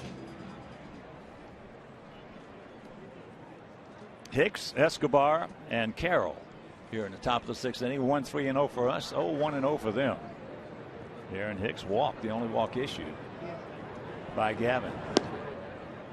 He would be the last guy you'd want to walk with his struggles, and it's most surprising in that he was just tearing it up in Florida. But when the bell rang, he hasn't answered it to this point. Former #1 draft pick in 2008. 2 for 48. Now make it 2 for 49. And a few of my buddies have told me that the two gutless wonders are at it again. Boers and Bernstein knocking the socks as they always do. They've been after Reinsdorf since they've been here. Two gutless wonders. Two Jay Mariotti wannabes. Yeah, all Jerry has done is provided 7 world championships. One of the great owners in all of sports. Well, these guys think they invented the games of baseball, basketball, football, and hockey.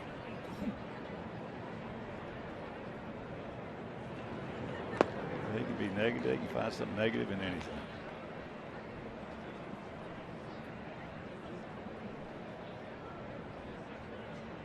Eduardo Escobar has done a terrific job, and Ron Gardner said they are ecstatic to have him on the ball club. And we know what a good little player he is because he was very good when he was over here.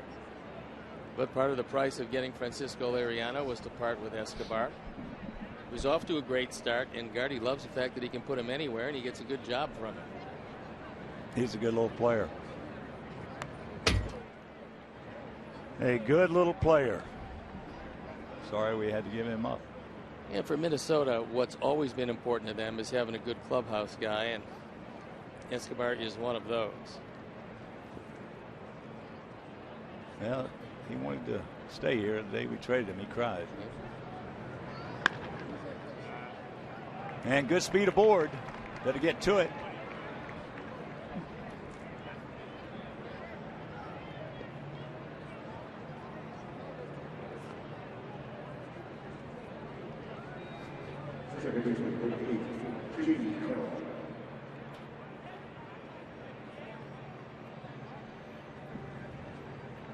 So here's Carroll. He is grounded to third, and he is struck out. Struck out swinging on a good curveball.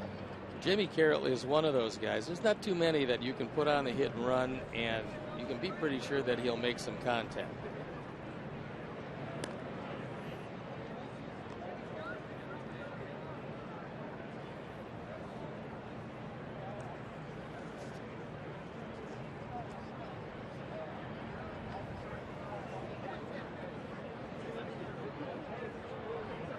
Escobar 0 for 1 in stolen bases. Got a pretty good lead. And there's a pretty good pitch. 0-1 to count to the 39-year-old veteran. When you're around the plate, you're going to get the benefit of calls like that. Tyler did a nice job of taking a low pitch and just easing it up to frame it for Todd Tishner.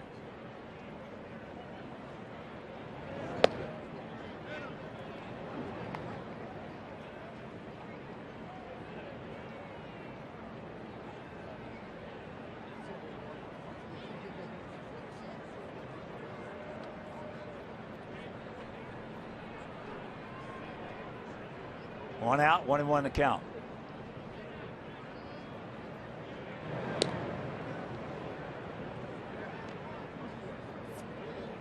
Outfield short. Slightly to the right, gap out there in left center.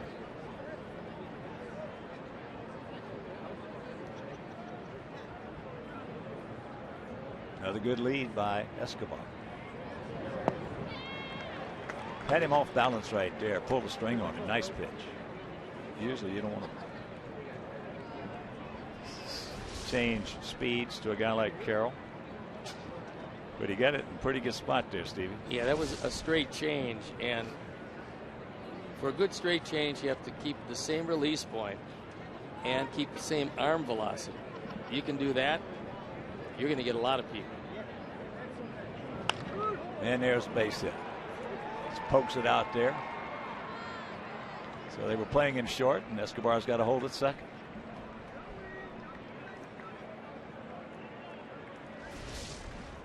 Jimmy Carroll has made a career out of this. And that is just taking what the pitcher gives him. In this case, the off-speed pitch, but it was over the plate and dumping it into right center field. So here's Mauer. This is a spot you don't want to see him in. He is grounded back to Gavin and struck out.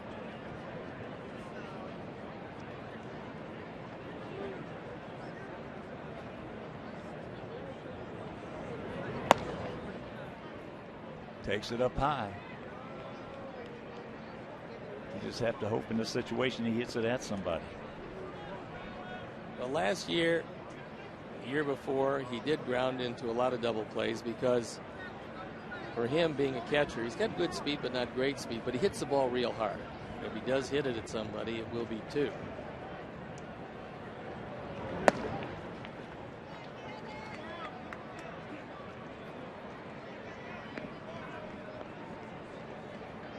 %17% of the time, our pitching staff, when faced with this situation, gives up runs.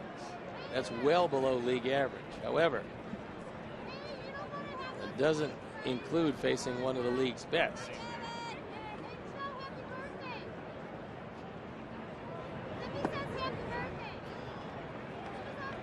Now a 3-0 count with Willingham on deck.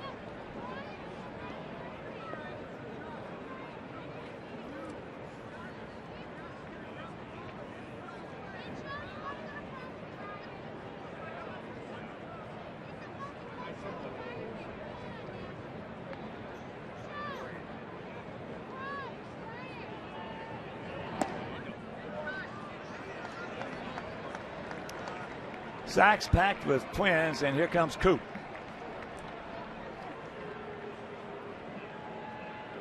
Donnie Veal loosening up in the pen, and Don Cooper to the hill.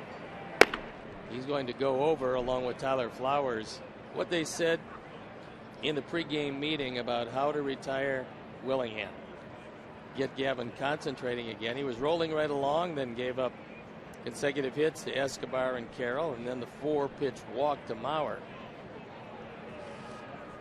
So, pitching coach's job in that situation, remind the pitcher he's one ground ball and one double play away from getting out of the inning.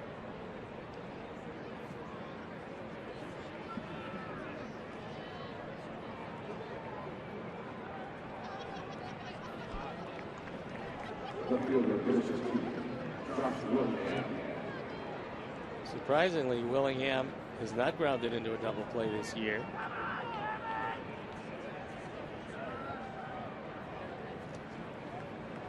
Outfield straight up, spread out. And here's a nice first pitch strike.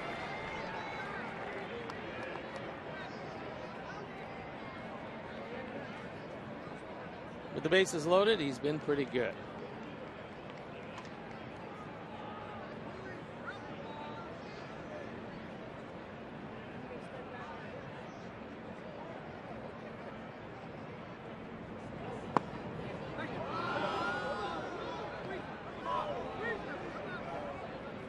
Big pitch coming up in this situation, the 1-1.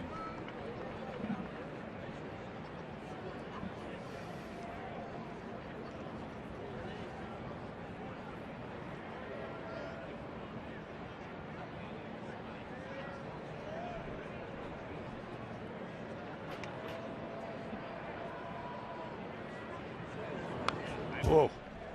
He had a rip at it. Most pitchers think that the first pitch strike is the most important pitch in baseball. As you look at this big rip by Willingham. But there are some, like a Greg Maddux, who thinks the 1-1 pitch is. The only difference and you don't disagree with Greg too often. I disagree with him there, and the only reason is that if you throw first pitch strike, it makes for a defensive at bat. All right, come to the plate, that a boy. We're going to turn that one. Good play, good choice. 2 down. A little less dramatic than the play yesterday, but the similar result with the bases loaded. This ball grounded right at Gillespie, who has only one play. You're not going to turn 2 here. Play is developing too slowly, so he does get the 1 out. The reason why I say that I disagree with Greg is that if you go 0-1, you got a chance to go 0-2. But if you're already 1-1, 0-2's out the window. Yeah. So, I mean, but what Greg is right is the 1-1 pitch. If you go 2-1, you're very much falling right into what a hitter wants to put you in. 1-2, now you're back in command. Greg wasn't 2-1 too often, though, as I recall. I tell you, every time I saw him pitch, I never saw hitters, with the exception of Dennis Eckersley, get 0-2 quicker than. Well, you had to swing at the first pitch because it was going to be a strike most of the time. So here is Morneau. Good curveball. Morneau has just missed one. That was his first at bat, just underneath it. High, towering drive in the right. Then in the fourth, hit into a 1-6-3 double play.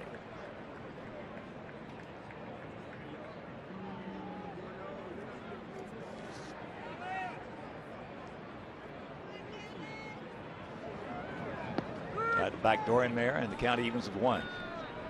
Yeah, but he has made a wild pitch this year, and Tyler's going to have to be very vigilant because Gavin's best curveball goes in the dirt. Morneau with 3 homers, 9 RBIs off Gavin. That advantage Morneau at 2-1. 1-3-0 for our guys, 0-3-0 for their guys.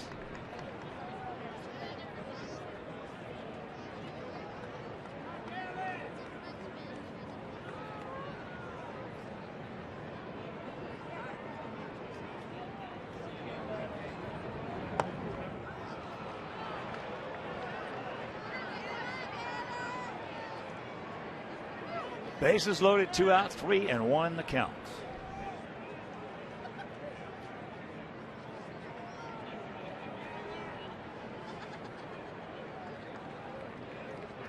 He stays away, might get him rolling over on this. Got ourselves a 1-1 tie.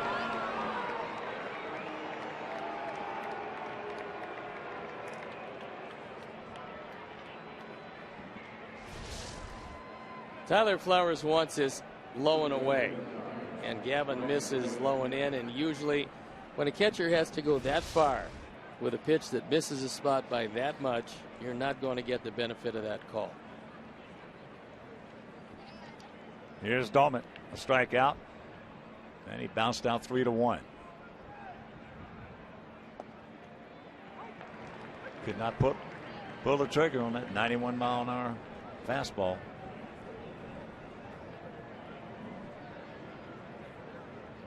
Dolman, who's at his best when he's hitting the ball to center and left center field, has been trying to pull everything today.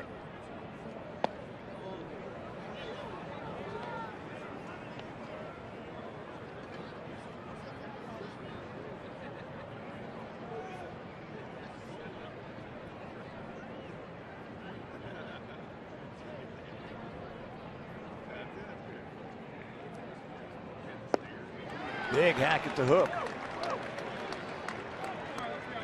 1-2.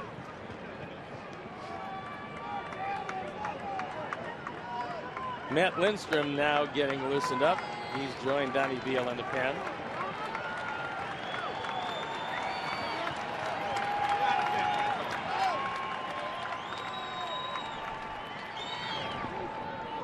Blocked nicely by Flowers. A lot of guys, a lot of pitchers in this situation right there. Use that muscle memory, they won't come right back with another curve. I'd throw another one because he's not going to hit it if he throws a good one. Of course, then again, I threw one every pitch anyway, so the guessing process was out of that equation.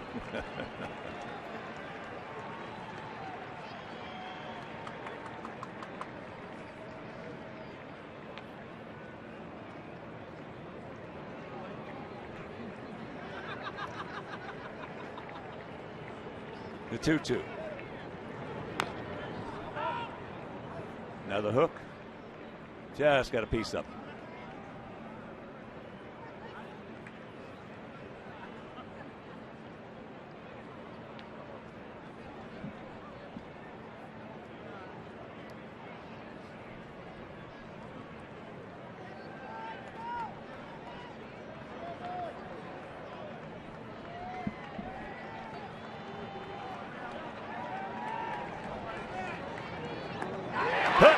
He gone. But they come up with one. and we are tied at 1.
And receive savings off the individual game ticket price. Enhance your outing by upgrading to our new Miller Lite Bullpen Party Porch, pregame patio party, Diamond Suite, or one of our other great party areas. So call 312-674-1000 and visit whitessox.com.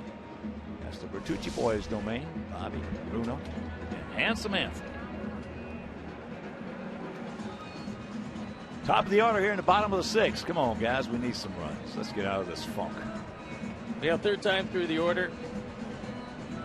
And the pitches have started to pile up, although this will be pitch number 85 for Diamond. He's not going to be on a long pitch count today. He came back from a clean out, a shoulder clean out, first time out. Lasted just a little over 4 innings, so I don't expect Gardy to be overly patient. This might be about the last inning for him. There's the bunt. And there is... The ball gets away. Carroll was late getting over there to cover. So now he's on his way to third. He will get there. Yes. We talked about that the last time up. The best bunt is a drag bunt with a left-hander on the mound, because when you pull Morneau off the bag, there has to be tremendous coordination between your pitcher and Carroll. So it goes as single E1. And Diamond turns around and just airmails it over the head of Jamie Carroll. So good thought process. As it turns out, pretty good execution. And it couldn't have turned out better because the infield forced to come in at all 4 positions.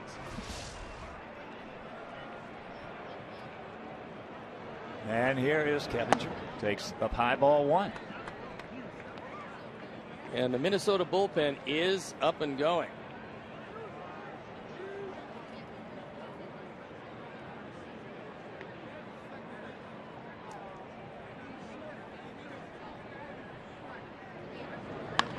That'll get the job done. Into left center field. So he will score, and it's a 2-1 White Sox lead.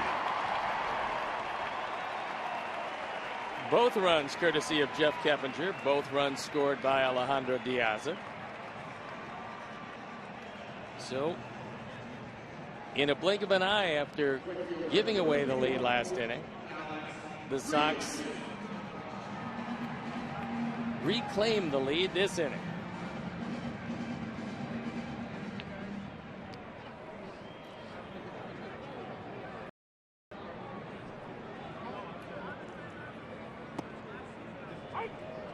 Alex takes first pitch strike.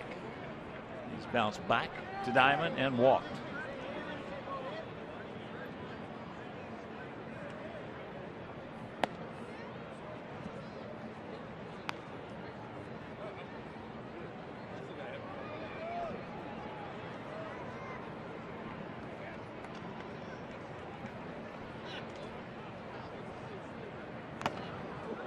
Takes the mask right off of it.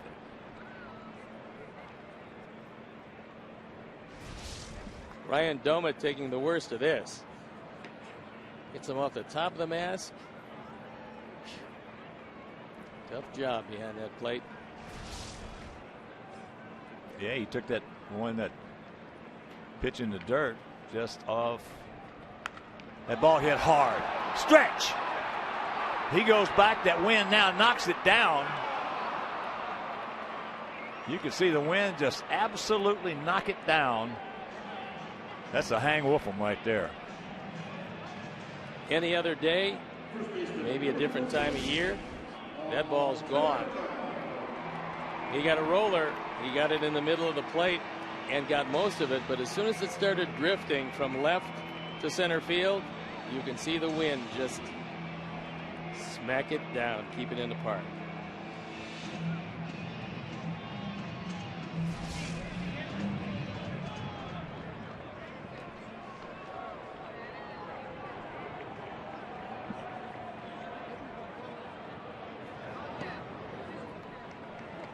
Paulie takes ball one. He is 1 for 2.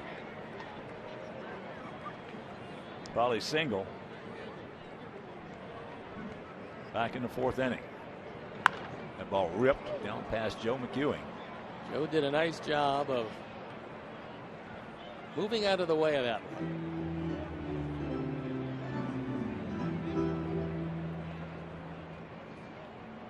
We were just in Toronto where John Gibbons has taken over as a manager, and Joe McEwing played for John Gibbons in the low minor leagues.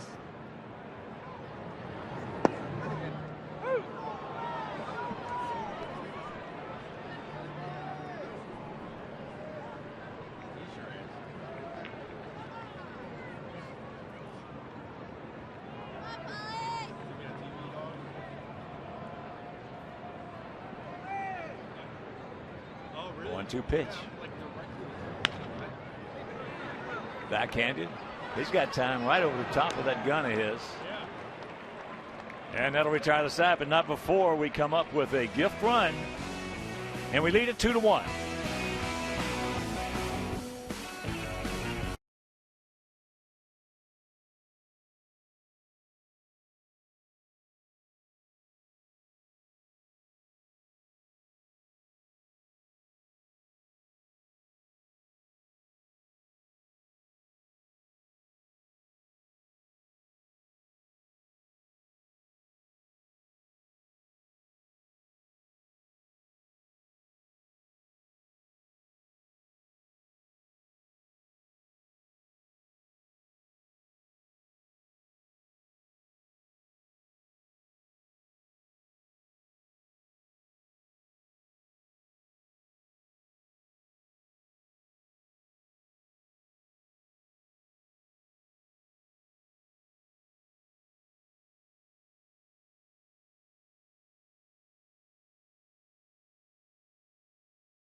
Nine outs to go in this one, and Matt will not be the last of the relievers to see action.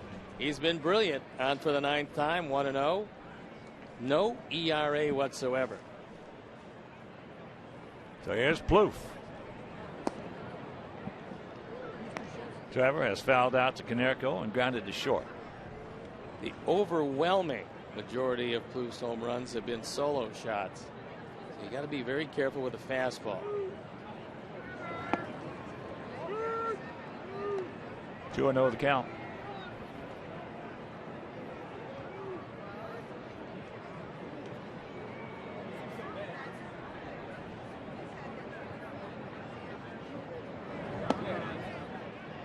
Come on, Matt. No walks, buddy. Come back and get it.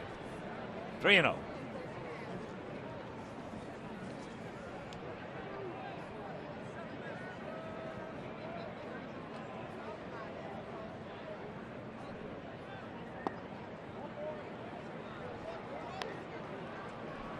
Four in a row.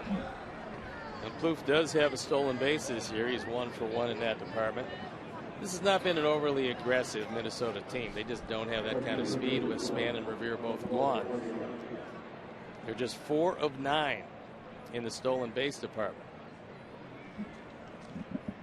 So here's Arcia, who struck out and gone out deep to left.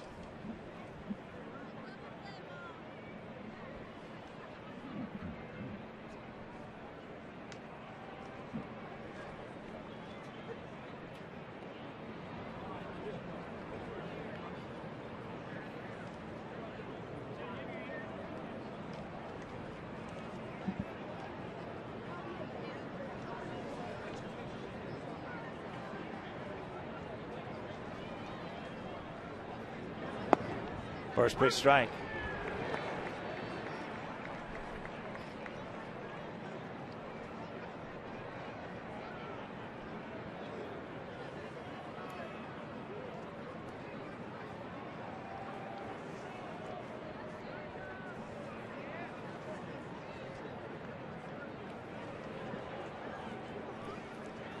Arcia, just 21 years old. He signed with the Twins when he was 16.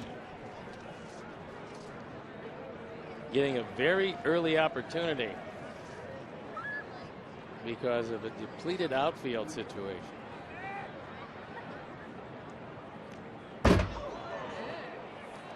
And that was a pass ball.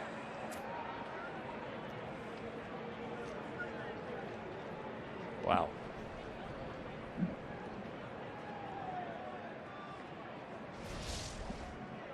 Watch it again. Tyler just misses it. Now you got off balance, caught back on his heels and could not make the adjustment. So now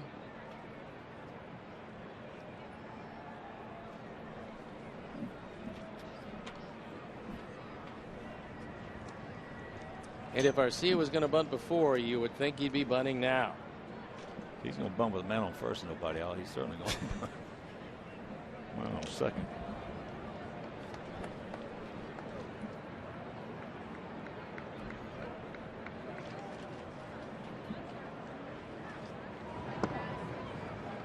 Was not.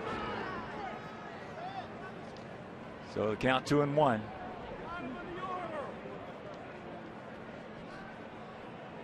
our standpoint, I like it.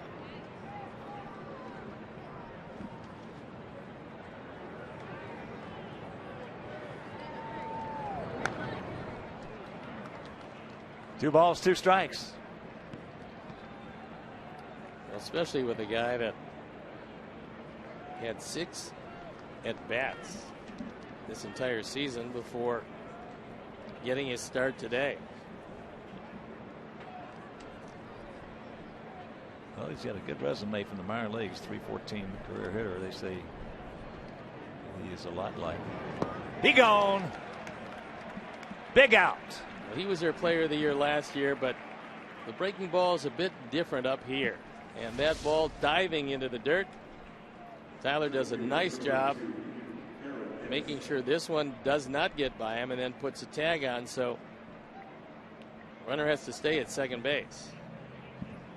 And here's Aaron Hicks, who has walked and bounced back to the pitcher.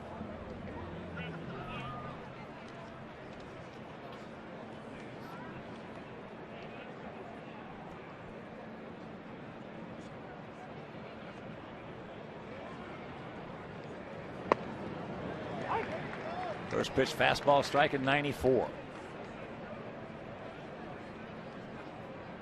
Well, the biggest killer of performance is pressure. A lot of times when you get a guy like a situation with Arcia, a pass ball, then all of a sudden he flip-flops it, lets him swing away. Kid puts a lot of pressure on himself. Well, especially a kid 21 years old, getting his first shot at the major leagues. And knowing in that situation, as he surely did, that you got to pull the ball, you got to do something to move the man along. But he comes up empty in the at bat.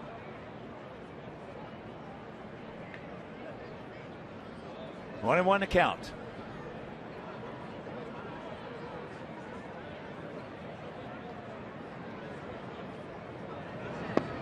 And there's a strike.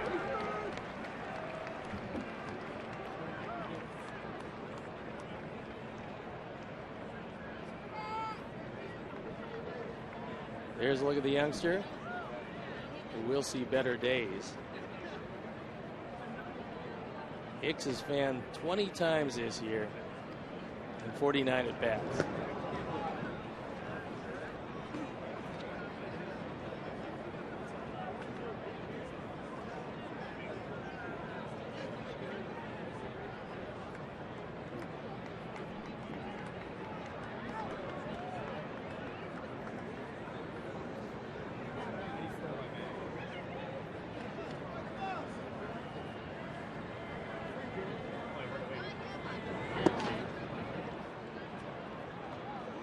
Full count with Escobar on deck.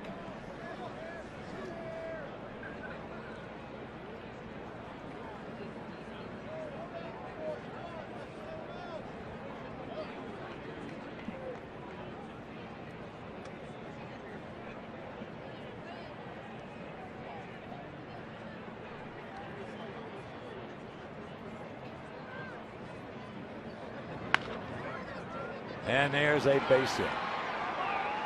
So the pass ball jumps up and bites us. But the leadoff walk that it all started. We're tied at 2.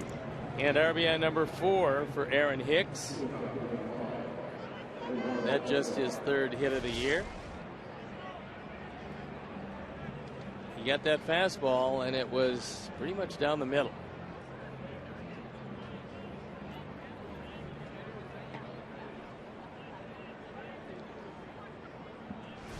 Escobar, he is 1 for 2. A sharp single back through the middle. That was in the 6th. First time up in the 3rd, fly deep to left field.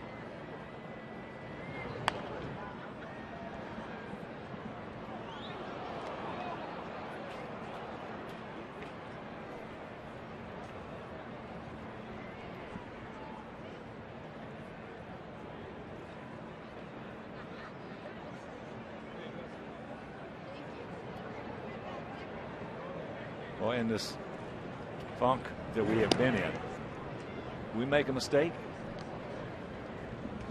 we get burned, and that is symptomatic of that. And it's really the anatomy of a slump. You're not swinging the bat well, execution hasn't been there, then you do get a lead and you open the door. Well, if there's any bright spot, it's the fact that we cannot play any worse than we play. Let's hope not. It's just that simple. We cannot play any worse than we've played. We've had too good a pitching to be 3 games under. 0-2 pitch is a good pitch to run, and Hicks has made a couple attempts at it. With that in mind, Matt goes to first base, try to keep him close.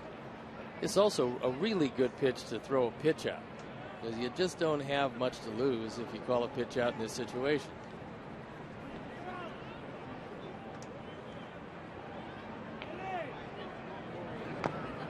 Just got a piece of it.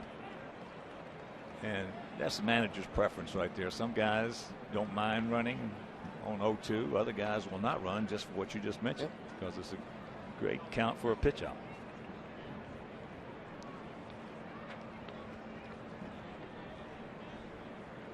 Donnie Veal up for the second time. Jesse Crane has just gotten up and started to get loose, and as his custom, he'll take a couple of steps and run at the catcher. Caught. Softly hit.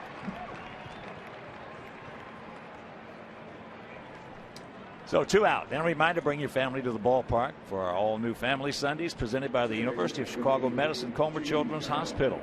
Tickets start as low as $5 and parking is just $10. In 1983, former White Sox players will be in attendance, and activities for kids include pregame player autographs and a postgame run around the bases, weather permitting. Sox and Comer Children's Hospital teaming up to promote a healthy lifestyle and combat childhood obesity. So purchase your tickets today by visiting whitesox.com or 866-SOX.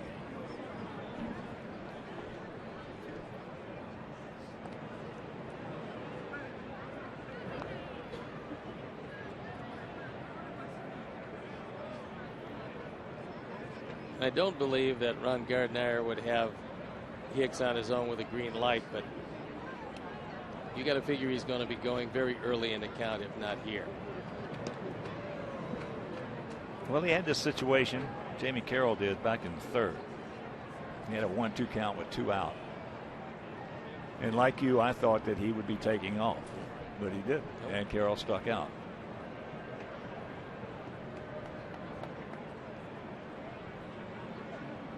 There, you know, good fake though. And he takes a strike. Fake even got Carroll. That's what a leadoff hitter is going to sit there and do in back of a base stealer. He's going to take at least 1 strike. Give him an opportunity if he is going to go.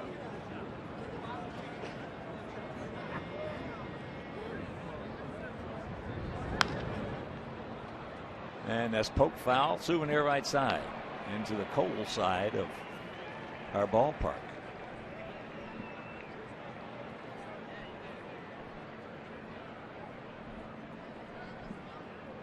Big difference in the first base side and the third base side. People sitting with their jackets off on third, enjoying this lovely weather.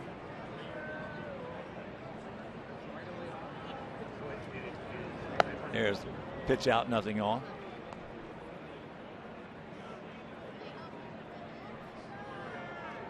Will they do it twice in a row? I don't think so. But But it becomes a good pitch to run. that's right.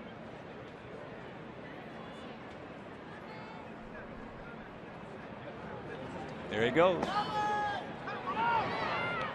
Safe, easy. He threw a breaking ball on a good pitch to run, and Hicks did just that.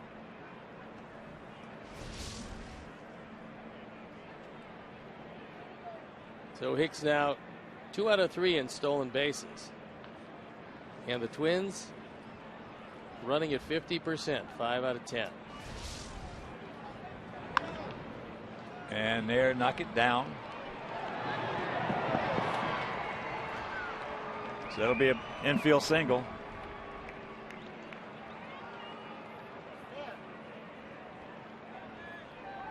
There's no way Alexi's going to make that throw. Only thing you can do is get yourself in trouble, because where he caught the ball and as slowly as the ball was hit, there is no way to get Carroll. A good play would have been to try to go in back of Hicks. There comes Robin. He's going to the southpaw, Donnie Veal.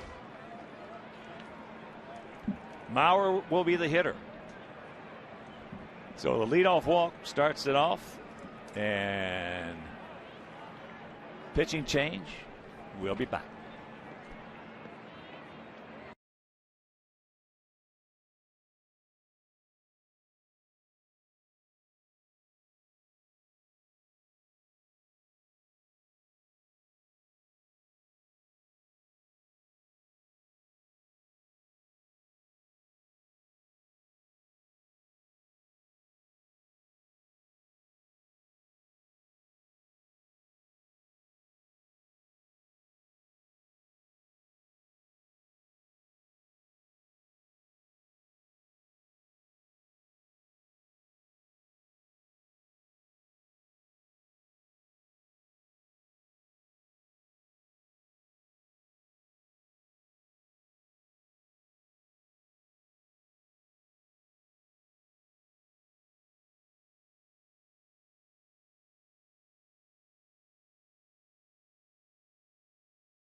Not have an ERA yet. Opponent's hitting just 133, but he's going to face a tough hitter in Joe Mauer. Runners at the corners, 2 outs in this 2-2 tie here in the top of the 7th inning. And Mauer, one of the smartest hitters in baseball. So we'll see if he sits on first pitch curveball from Veal.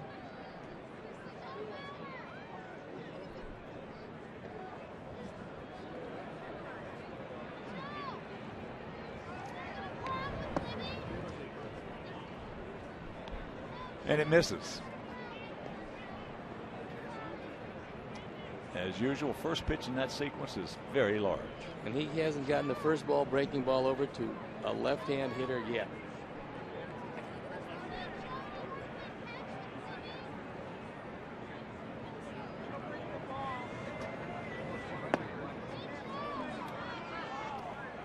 Two and 0 the count.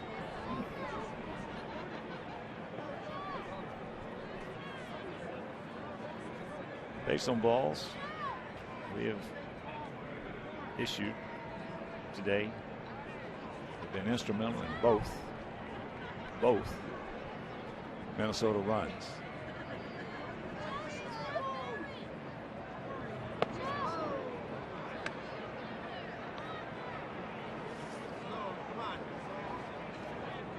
Jesse Crain is ready down in that pen for Willingham. Veal, who's walked 4 in 3 2/3 innings, has got to make some very difficult pitches to one of the league's best. Well, at this stage right here, you cannot give in to it. They don't with the breaking ball, then that's ball 4. And that's going to be it for Donnie Veal. That's a 5th walk in 3 2/3 innings as Robin calls to the pen. So Jesse Crain will come on to try to get out of the inning by retiring Willingham, and we'll step out.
ERA 284 on for the 9th time.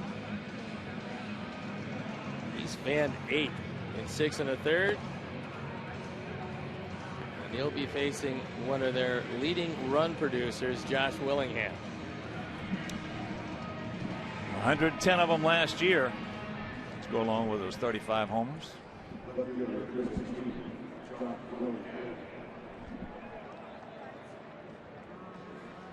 Josh has faced Jesse 6 times, and he's drawn the collar.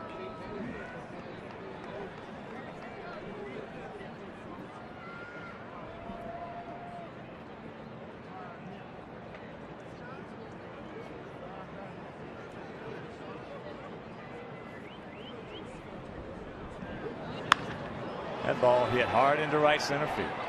Hard.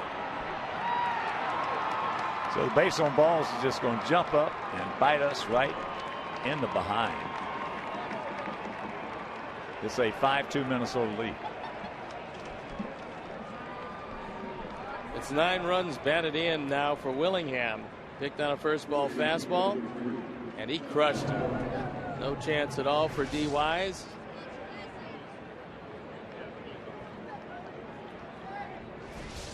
Actually looked like a cutter. It was up and away. And it's a 3-run deficit. The leadoff walk will, most of the time, get you in big trouble.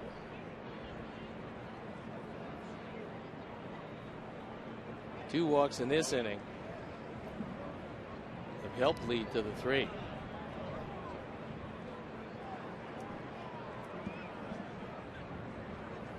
Bases loaded walk last inning.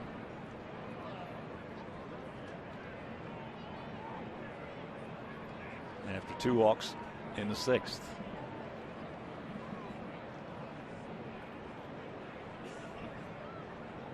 So Morneau.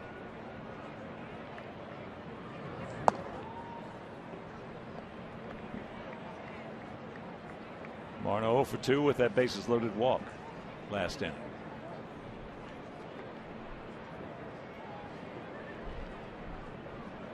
Five, 5-1 for them. Yes, there's a strike. 2-4-0 for us.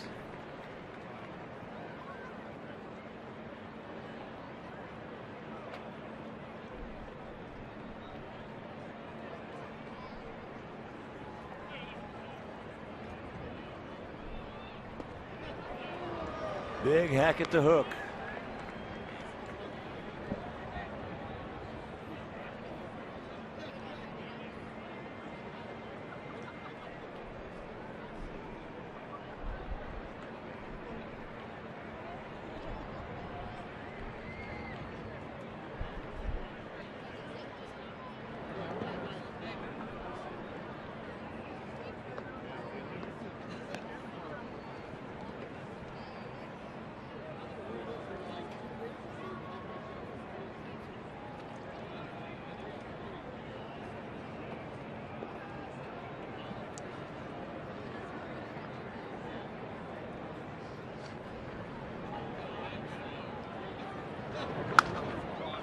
Looking for that curveball, got it, pops it up. But the base on balls have really put us in a big hole here. They score 4 times and they lead at 5-2.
So Renicky inherits a 3-run lead in relief of Scott Diamond.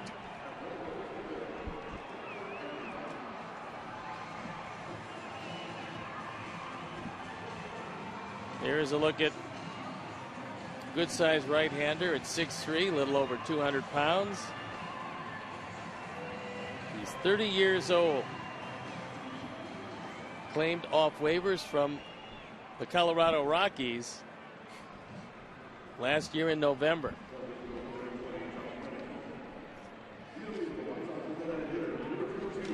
All right, boys, let's go. Let's put some runs on that board. 5-6-1 for them, 2-4-0 for us. It'll be Dunn, Ramirez, and Gillespie.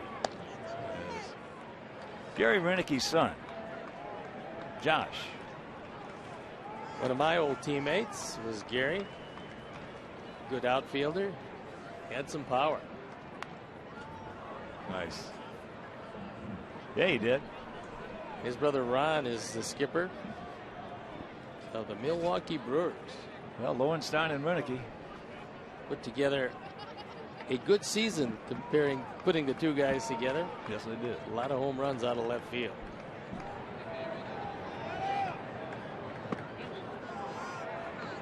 Changed up on him.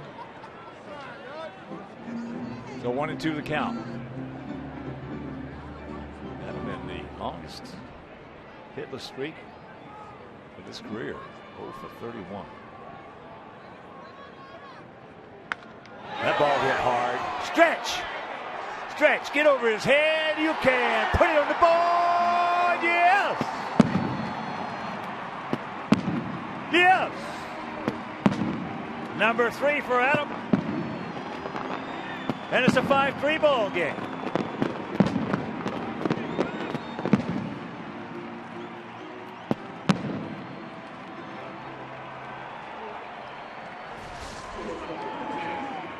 So Renicky greeted rather rudely a rocket to straightaway center field.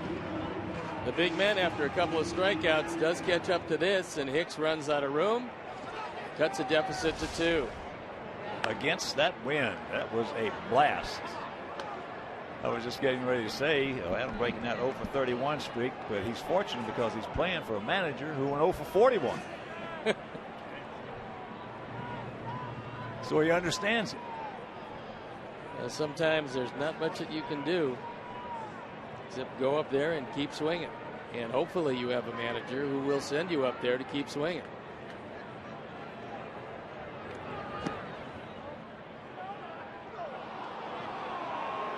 Dale Scott said he did swing at it. Didn't look like it. Like say most unhappy with the call. We'll take a look.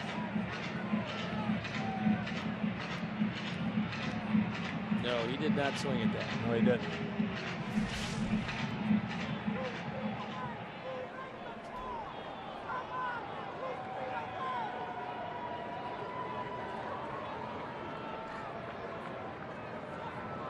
Checks it up. And the bullpen up and going once again for the Twins. Of course, with that home run by Dunn, another generous donation by Alex Nellius to White Sox Charities in loving memory of Ursula.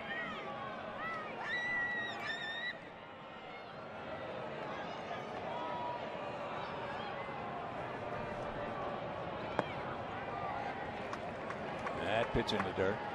So 2-2.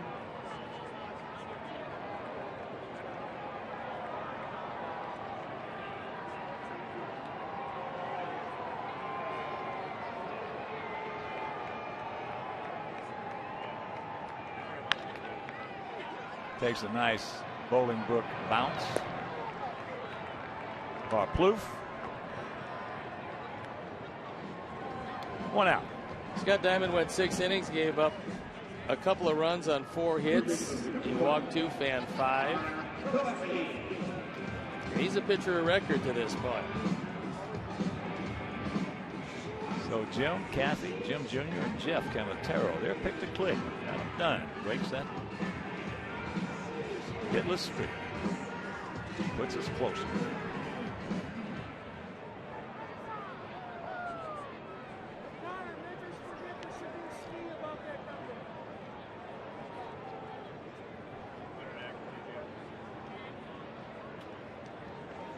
Corner is grounded hard to first and struck out.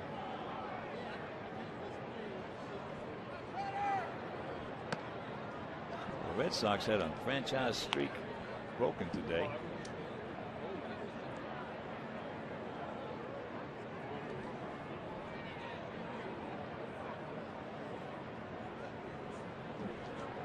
As they had a streak of 16 consecutive games with starting pitchers that allowed 3 or less runs.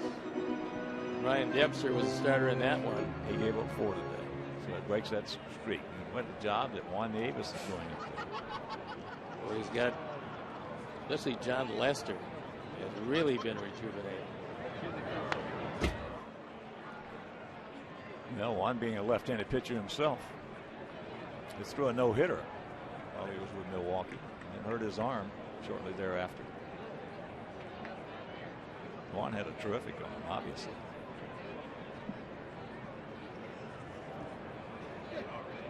Kansas City won that ball game 4-2.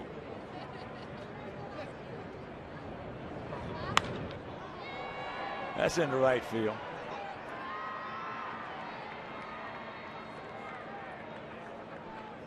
Two down. And a reminder, Sox fans, first 20,000 fans on Saturday, May 25th will receive a 1983 White Sox cap. That's nice. Presented by the Private Bank. The Private Bank. The bank for business, the bank for life.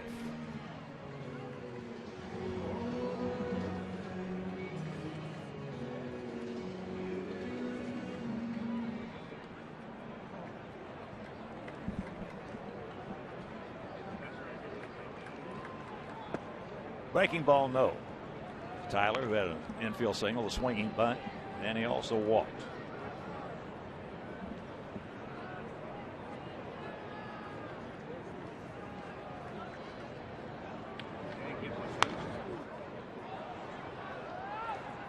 Count evens at 1.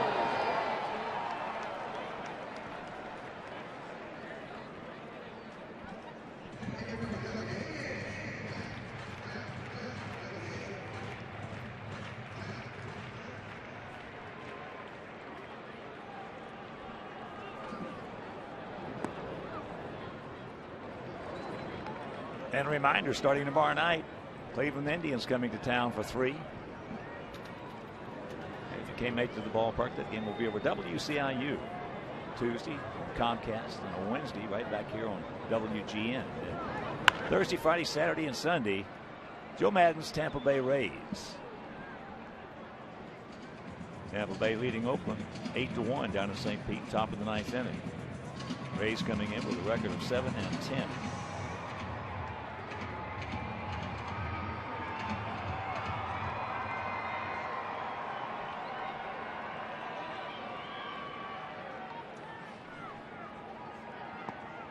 Breaking ball, but the home run by Adam Dunn.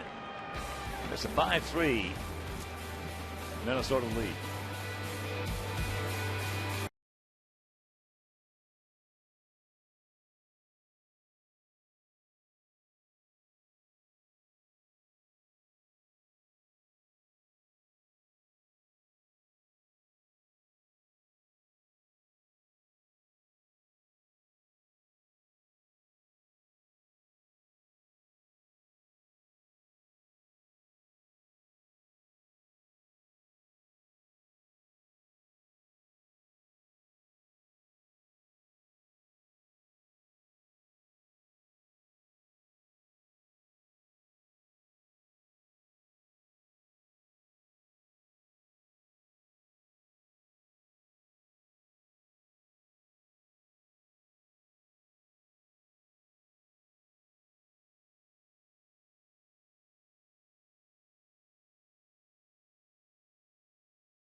5-3.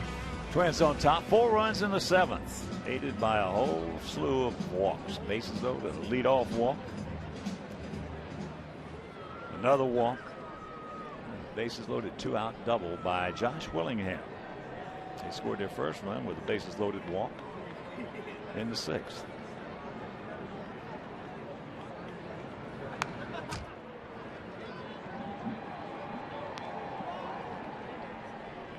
Ryan Doumit with a healthy rip at that one. That was getting a little more difficult, but the hitter and the pitcher still with good visibility for probably another 5 minutes. Outfield straight up. That was overhand curveball. Doumit 0 for 3 with a couple of strikeouts.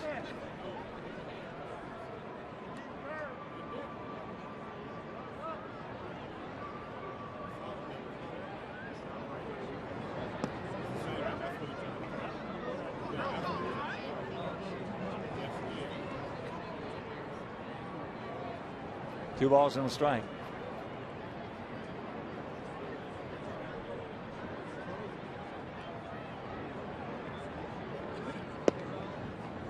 That evens it.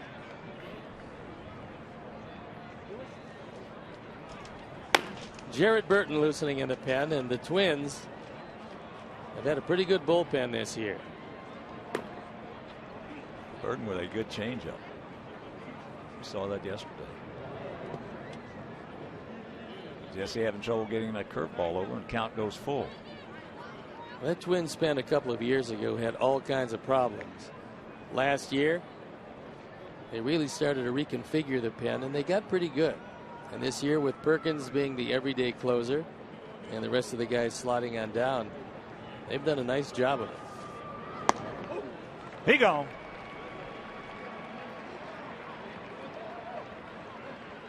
One out. He heats him upstairs with a good fastball.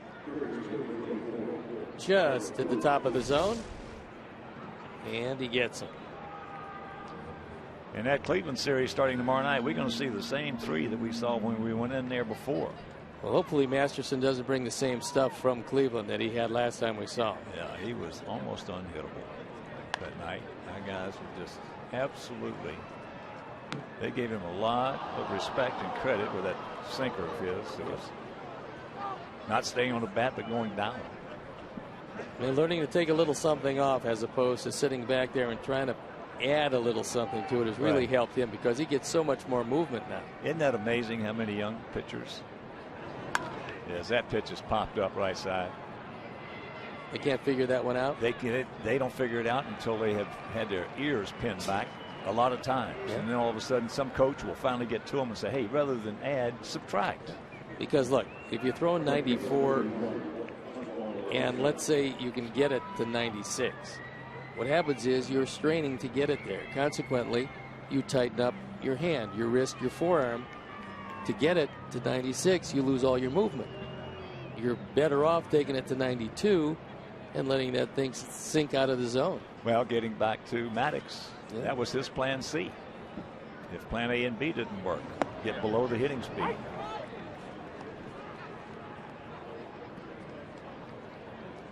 Well, he's going to take that one all the way to the first ballot Hall of Fame. And deservedly so. What a great one. Best that ever lived. That curveball, that one misses upstairs.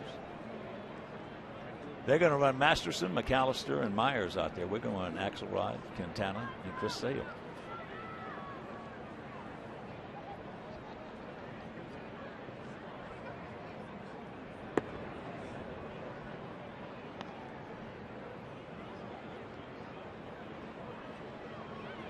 Oswaldo Arcia.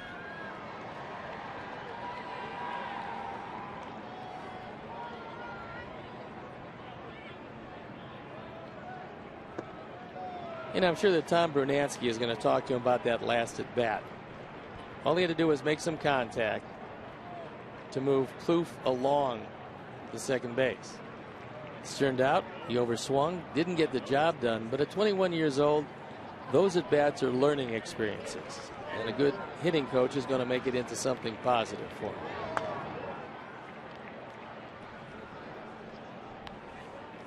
Because if you're thinking about what to do, you're probably going to shorten your stroke. And now they have three guys, Joe Vavra, who's the third base coach, Scott Ulger, who's the first base coach, along with Tom Brunansky. Brunansky, the current hitting coach, but both of the other two have been hitting coaches before. So they've got three of them on this team.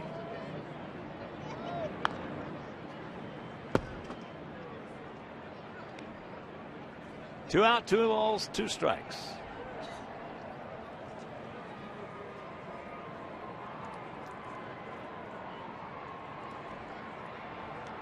Of course, on this date last year,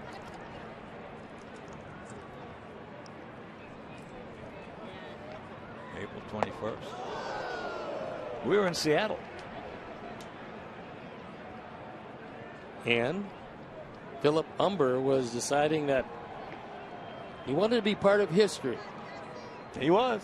And he was, through a perfect game. And after that, things did not go particularly well for him. But that day, he was king of the world. The payoff.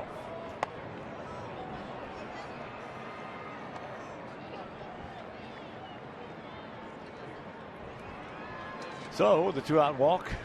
And a reminder, don't miss your chance to play catch on the field at Family Field Day on May 18th and shop for great White Sox memorabilia at the annual garage sale. Proceeds benefit White Sox charities. So for more information, visit whitesox.com.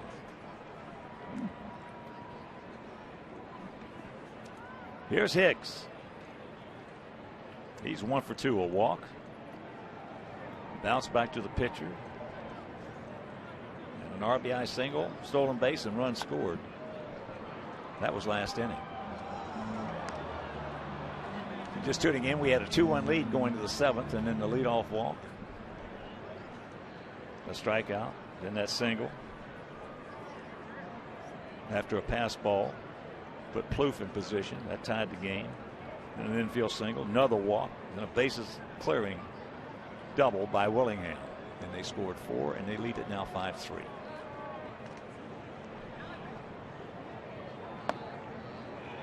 There's a strike. We are seeing more pitches this year called at the top end of the strike zone than we've probably seen in the last 15 or 20 years. And I think it's a concerted effort by the umpires and to call that pitch, which is in the zone most of the time, but they haven't been calling it. It will make a few better high ball hitters. Because you remember when you hit, they had the chest protectors, the inflatable chest protectors, and most right-hand hitters were all high fastball hitters. That hasn't happened the last, I don't know, 20, 25 years. It became low ball hitters. Yeah, when they brought the inside protector in. 2-2. Yeah, the numbers have just reversed. Going from high ball hitters to low ball hitters in today's culture. They're all low ball hitters, as you mentioned. I mean, that's where the pitches are called. That's 40, where the 50 pitchers years stay. ago, everybody was a high ball hitter. Cooperstown is full of high fastball hitters.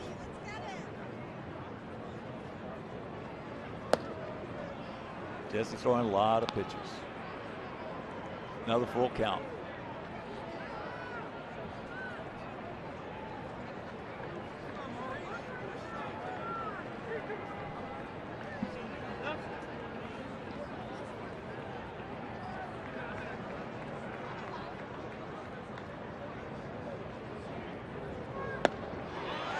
He gone. We go to the bottom of the 8th. We need 2 to tie.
They've out-hit our Sox 6-5. Twins have made the only error of the game, but big 3-run double by Josh Willingham is the difference in this one. Gavin Floyd pitched very well, 6 innings, 1 earned run, and Adam Dunn broke out of his slump, hitting his 409th career home run.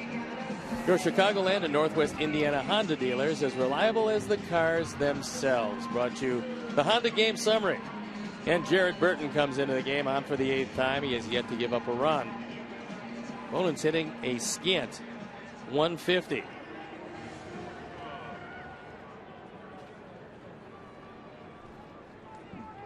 So here we go. D. Wise to lead us off. He is grounded to short and grounded to second. Mentioned this guy with a good changeup, and there it was. Well, last year he appeared in 64 games with a 2.18 ERA.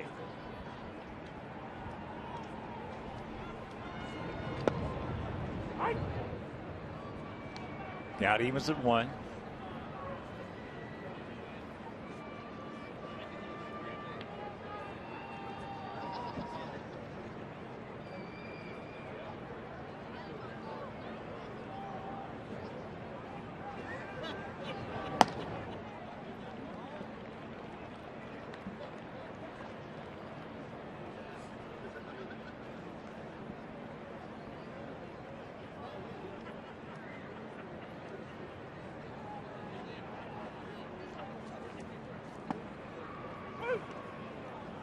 Pull the string on that one. Good movement. So 2-2. It's going to be doubly tough to see the straight change because the shadows aren't consistent around home plate. So it's going to be coming in and out of those shadows as you see the light standard causing you some difficulty. This is not particularly good visibility, which is exactly the way the pitchers like it. And here's another change. Yep. So 1 out, and a reminder, MLB.com at bat is the #1 source for live baseball everywhere you go. Available for iPhone, iPad, Android, and BlackBerry 10. At bat delivers White Sox baseball with live audio, pitch tracking stats, breaking news, and video highlights. MLB TV Premium subscribers can get At Bat Premium features for free and watch live games. So download At Bat now on the Apple App Store, Google Play, Kindle App Store, BlackBerry app, or text At Bat to 31826. Piazza takes strike 1. He is 2 for 3.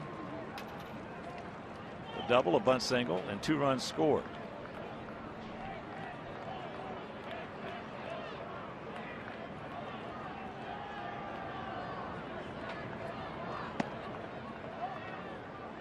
He did not go. Well, the good thing about the bunt by Piazza back in the 6th inning was that he dragged it. And with advanced scouts doing what they do, they most likely had down that when Piazza does bunt for a hit, he pushes it to third. This gives them another thing to worry about and bring in that first baseman.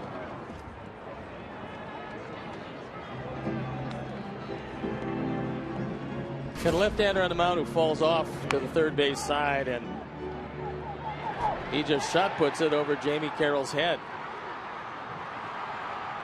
If you can pull the first baseman off the bag, it becomes a very difficult play with coordinating the pitcher and the second baseman.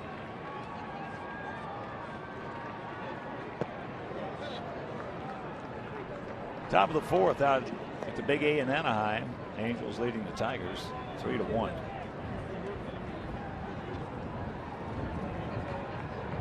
Tigers have been scuffling, and the Angels are starting to find their footing.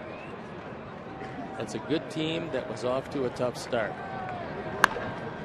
Ripped hard but foul.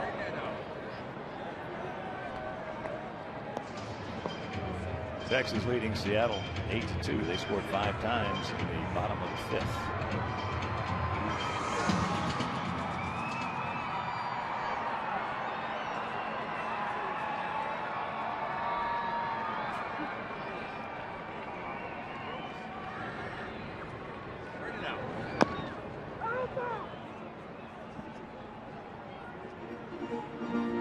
Top of the 8th in Houston, 5-4 Cleveland.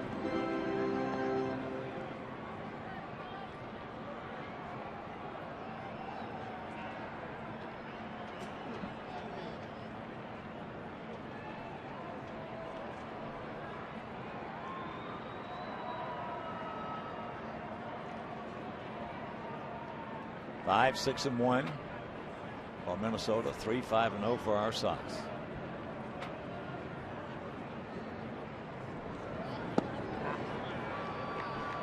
Boy, he's got a Jim Dandy. Good arm action and good movement. And there's not that much variance between his fastball and his changeup. So if you're thinking about it, you can't really adjust to it. That went 87 miles an hour. His fastball is 92, maybe tops out 93 at best. But it's just that little bit that gets a hitter off it. And that movement getting off the sweet meat. Here's a birthday boy today, Keppinger. He is 0 for 2 with 2 RBIs.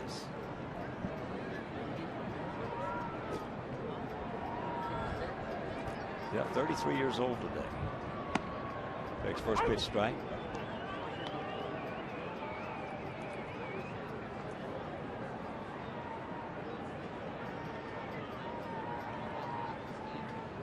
Back opening day third baseman for 2011, 2012, and 2013 were born on the same day.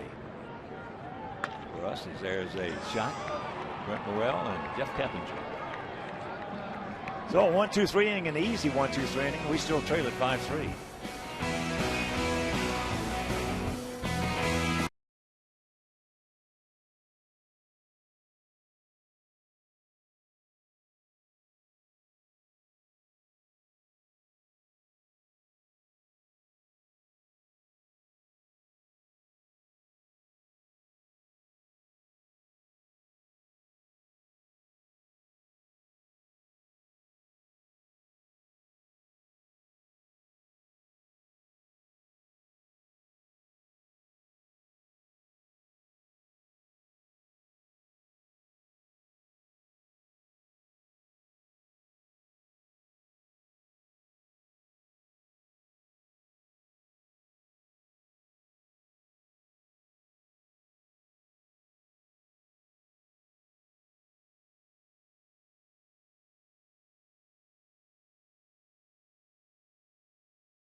He wants to preserve that deficit at 2.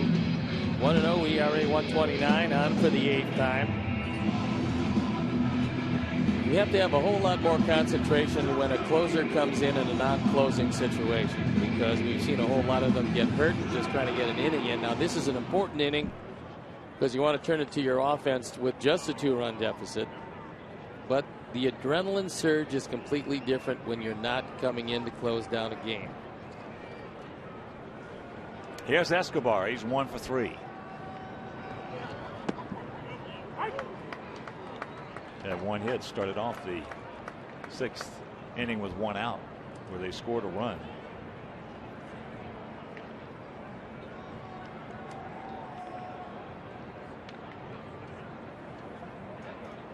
Outfield, slightly to the left. 0-2 the count. Glenn Perkins, their closer,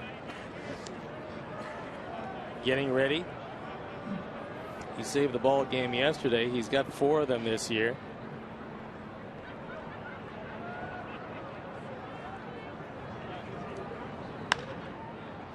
That ball hit in the left field. Piazza trying to circle the wagons now, fighting that wind, makes the catch. One out. And here's Jamie Carroll.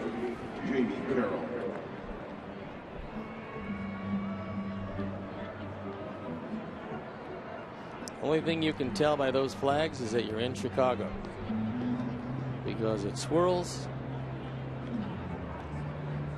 pushes it one direction, takes it the other, and you never quite know from pitch to pitch which it's going to be.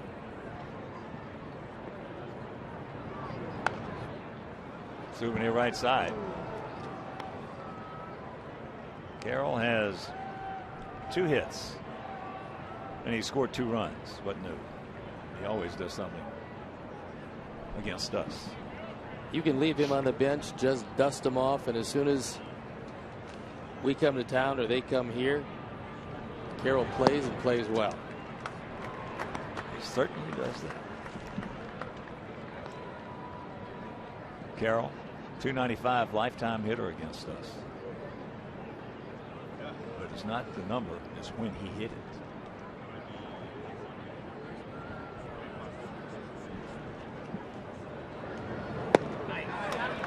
He gone. That didn't take long. 2 down.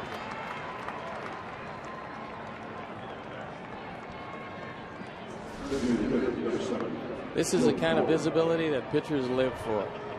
It's called limited. And he missed that slider by a good 6-8 inches.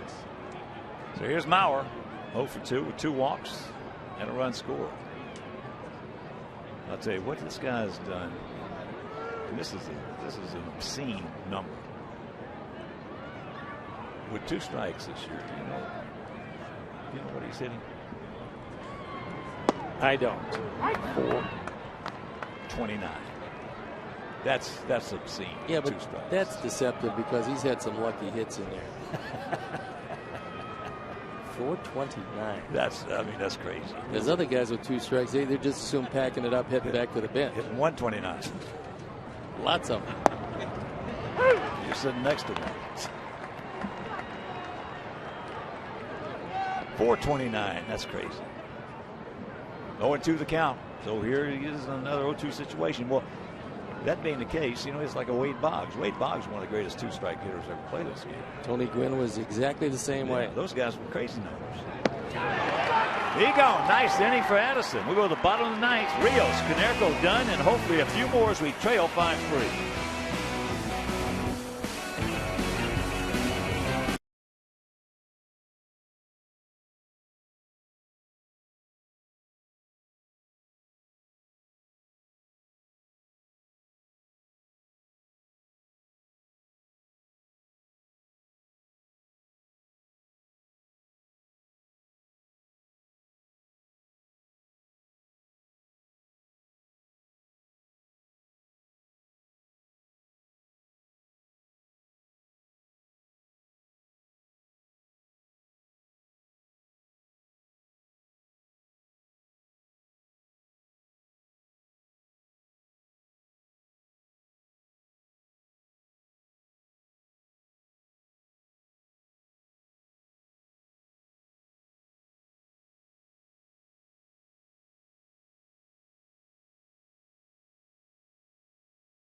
The outstanding effort of Gavin Floyd today, who had his best game of the year.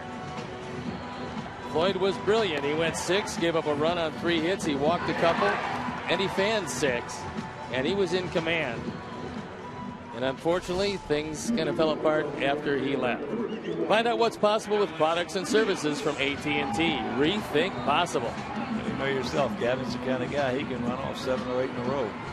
With the stuff he had today, if he stays right there, he's going to win a lot of games. And there you look at Glenn Perkins, who comes on for the 7th time. He's 1-0, the ERA a little over 3. Trying to save his 5th. And the heart of the order trying to deny him. Alex has seen Perkins pretty good, 8 for 18 with a homer. Alex today 0 for 2. Last time up he just killed one, but it was a little too high. That wind knocked it down and kept it in the park. 0-2. Our hitters can get to him with this visibility. They're going to be in excellent shape with terrific eyesight, because the light standard is right between Rios and Perkins. Checks it up.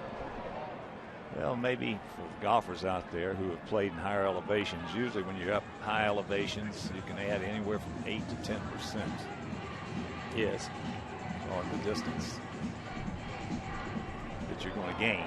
And the same thing holds true with the visibility. When you get like this, you can take probably, as he strikes him out, you can probably take 15 to 20% visibility off.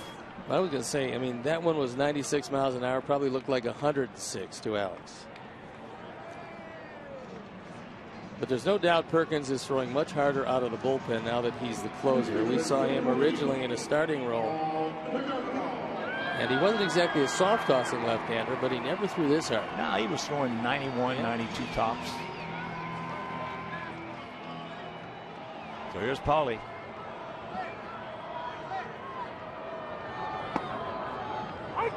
Paulie 6 for 23. Paulie hadn't been happy with Todd Tichenor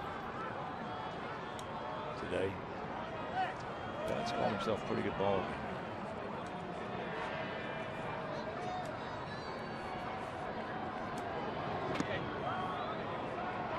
He did not go. So the count 1-1.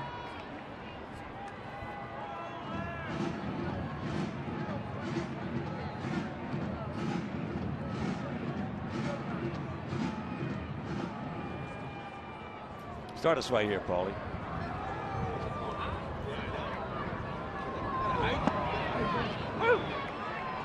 Good breaking ball. As far as ball or strike, count 1-2.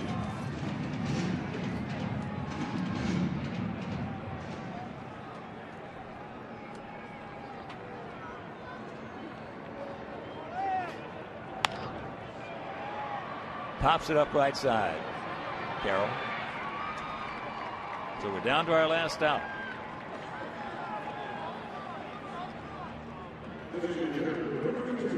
Adam breaking an 0 for 31 slide with a home run leading off the 7th inning, and that's our 4th drive of the game. Renicky comes in. First batter he faced was a low fastball and gone. One of the few low pitches Adam has seen today. He's faced Perkins 5 times and he's drawn the collar.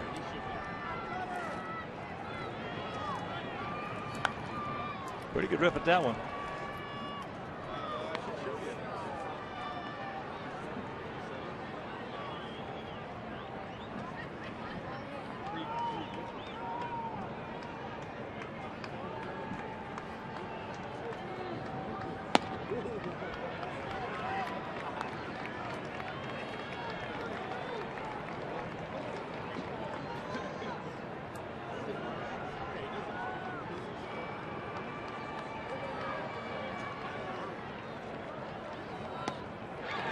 This ball game is over. So the Twins come in here, win 2-1 yesterday in 10 innings, score 4 times in the 7th here. They win it 5-3, and we'll be back.